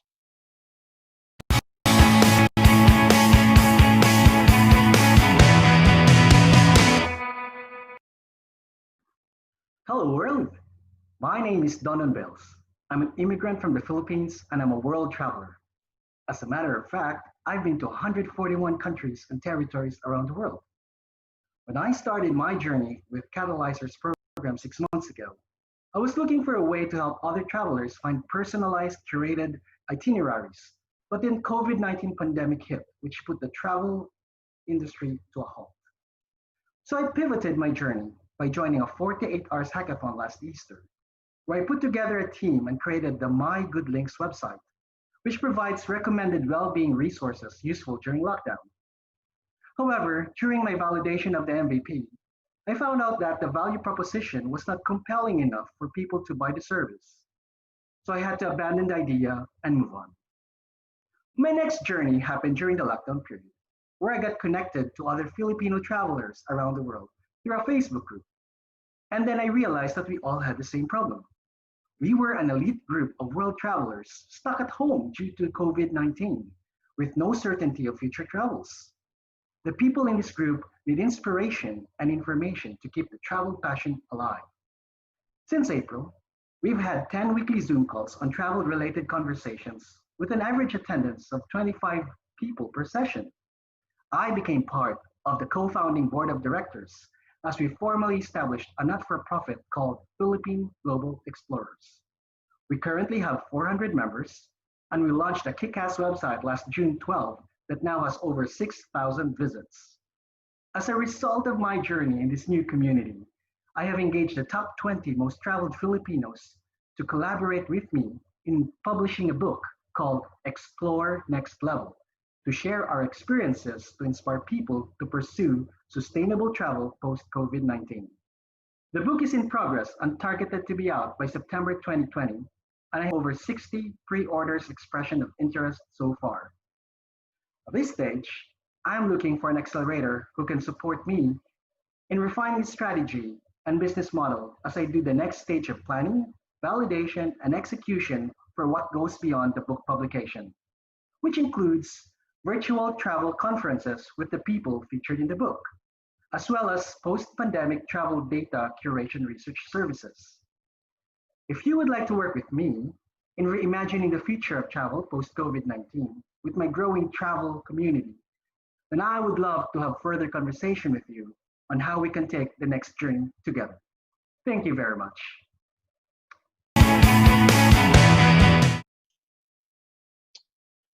Thank you for sharing what you're doing there at the Explore Next Level, Don Don. I wish I could travel, and I wish a lot of other people could travel right now as well. So I think this is a sort of general thing. we all left for travel, particularly the ones who can afford it and have the sort of privilege. So it is one of those things that a lot of us are really missing. And obviously, I know that you have a big passion for travel as well. And I've also seen you, pivot and try some of these different things. So I guess I'm just curious to hear, like in this interim period, as you're sort of setting up, can you tell us a bit more about the products and the services that Explore Next Level is working on and why they're being offered? Sure. So given where the travel industry is at the moment, the product that really is suitable at this point is to provide travel inspiration. And so, it was fitting that a travel inspiration product would be a book. And then from the book, it can then launch a virtual travel conference, which will consist of speakers from people who are featured in the book.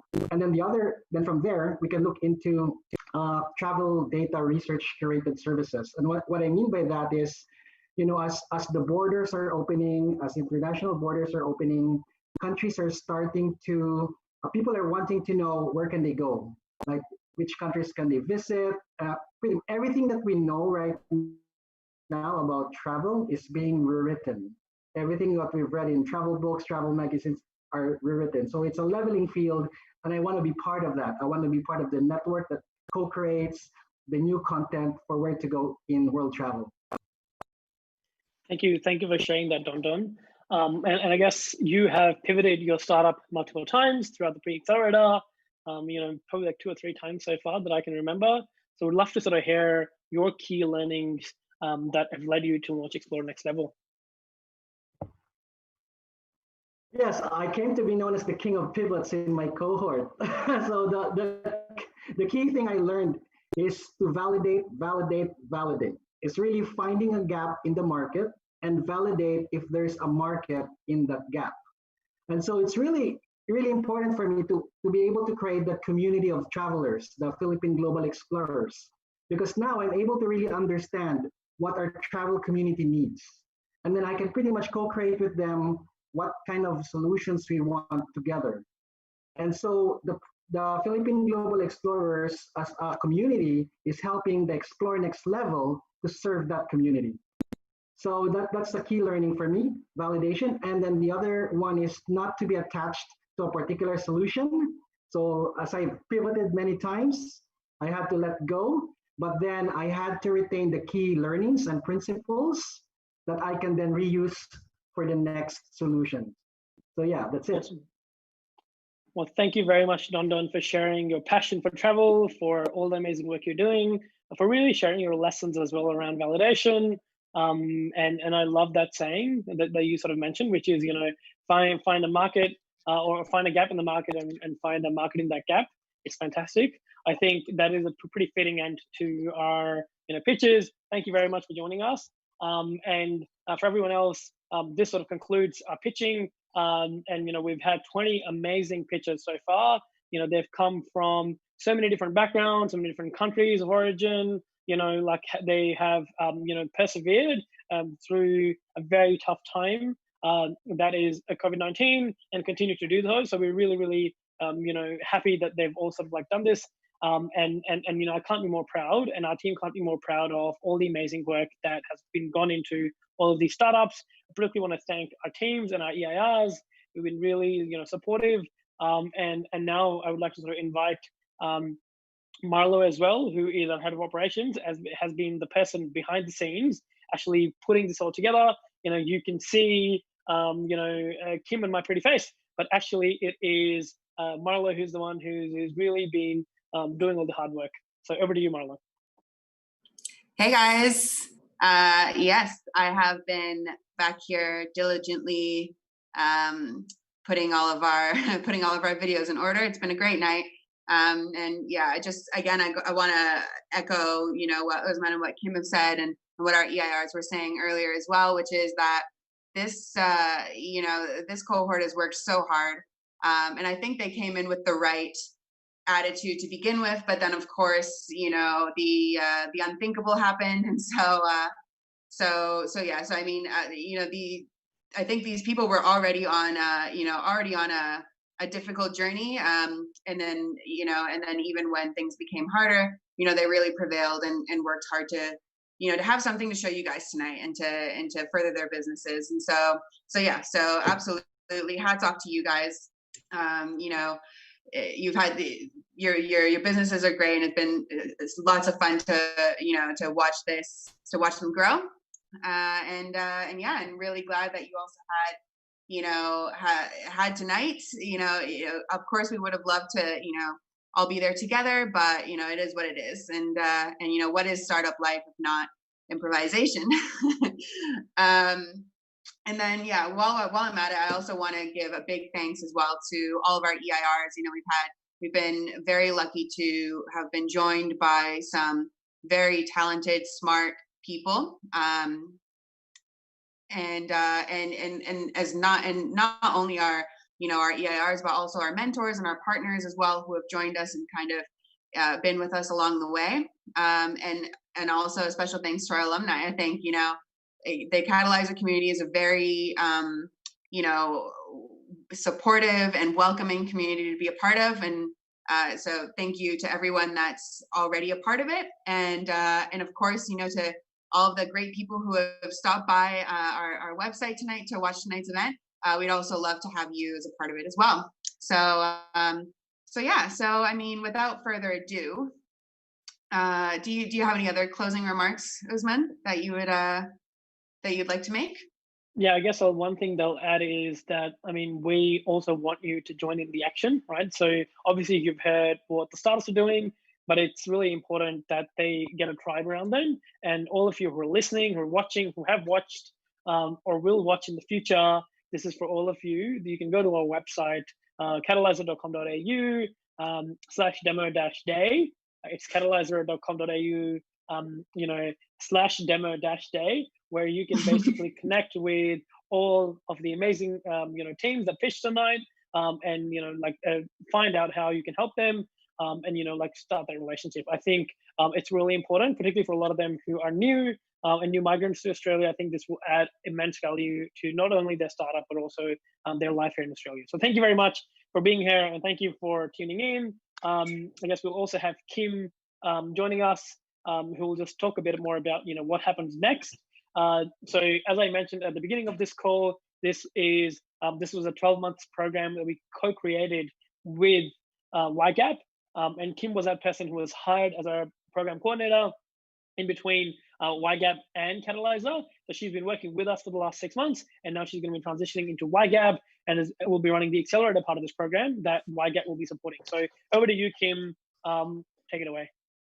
Thanks for that, Usman. So on behalf of ygap and as the program coordinator of First Gens, I'd like to say a big thank you to all our wonderful First Gens 2.0 micropreneurs who have pitched tonight. How incredible and inspiring are they? Thank you to all our micropreneurs for your hard work, enthusiasm, and your resilience throughout the past 6 months. We have been absolutely blown away by your dedication to our program, and we can't wait to see you all achieve amazing things in the world with your startups. Also, a special thank you goes to our partner organisation, Catalysr, especially Usman for his leadership, Marlo for your guidance, and Nihal for managing the marketing. So you guys have all been incredible to work with in running the First Gens 2.0 Pre-Accelerator program, and thank you for your support and guidance. Lastly, but not leastly, applications are open for the ygap First Gens Accelerator program. The First Gens program is a continuation of the Pre-Accelerator, and it supports migrant and refugee-led early-stage businesses that are having a social impact in Australia. However, you don't need to have been part of the Pre-Accelerator to apply. So anyone can really apply if you're a migrant and refugee. And successful applicants get to participate in an award-winning Accelerator Week, have access to a range of tailored support, and have the opportunity to pitch for up to $50,000 in funding. We're accepting applications for our next cohort in September at www.ygap.org/firstgens, and applications close on 31st of July. So thank you everyone for supporting our micropreneurs and tuning in tonight, and have a great night. Thank you. Thanks, everyone. Thanks, everyone. Thanks for Thank tuning you. in. And yes, please do go to our website and request a connection with our micropreneurs. But otherwise, have a great night, guys. Thanks, guys. Thank you. That's all from us.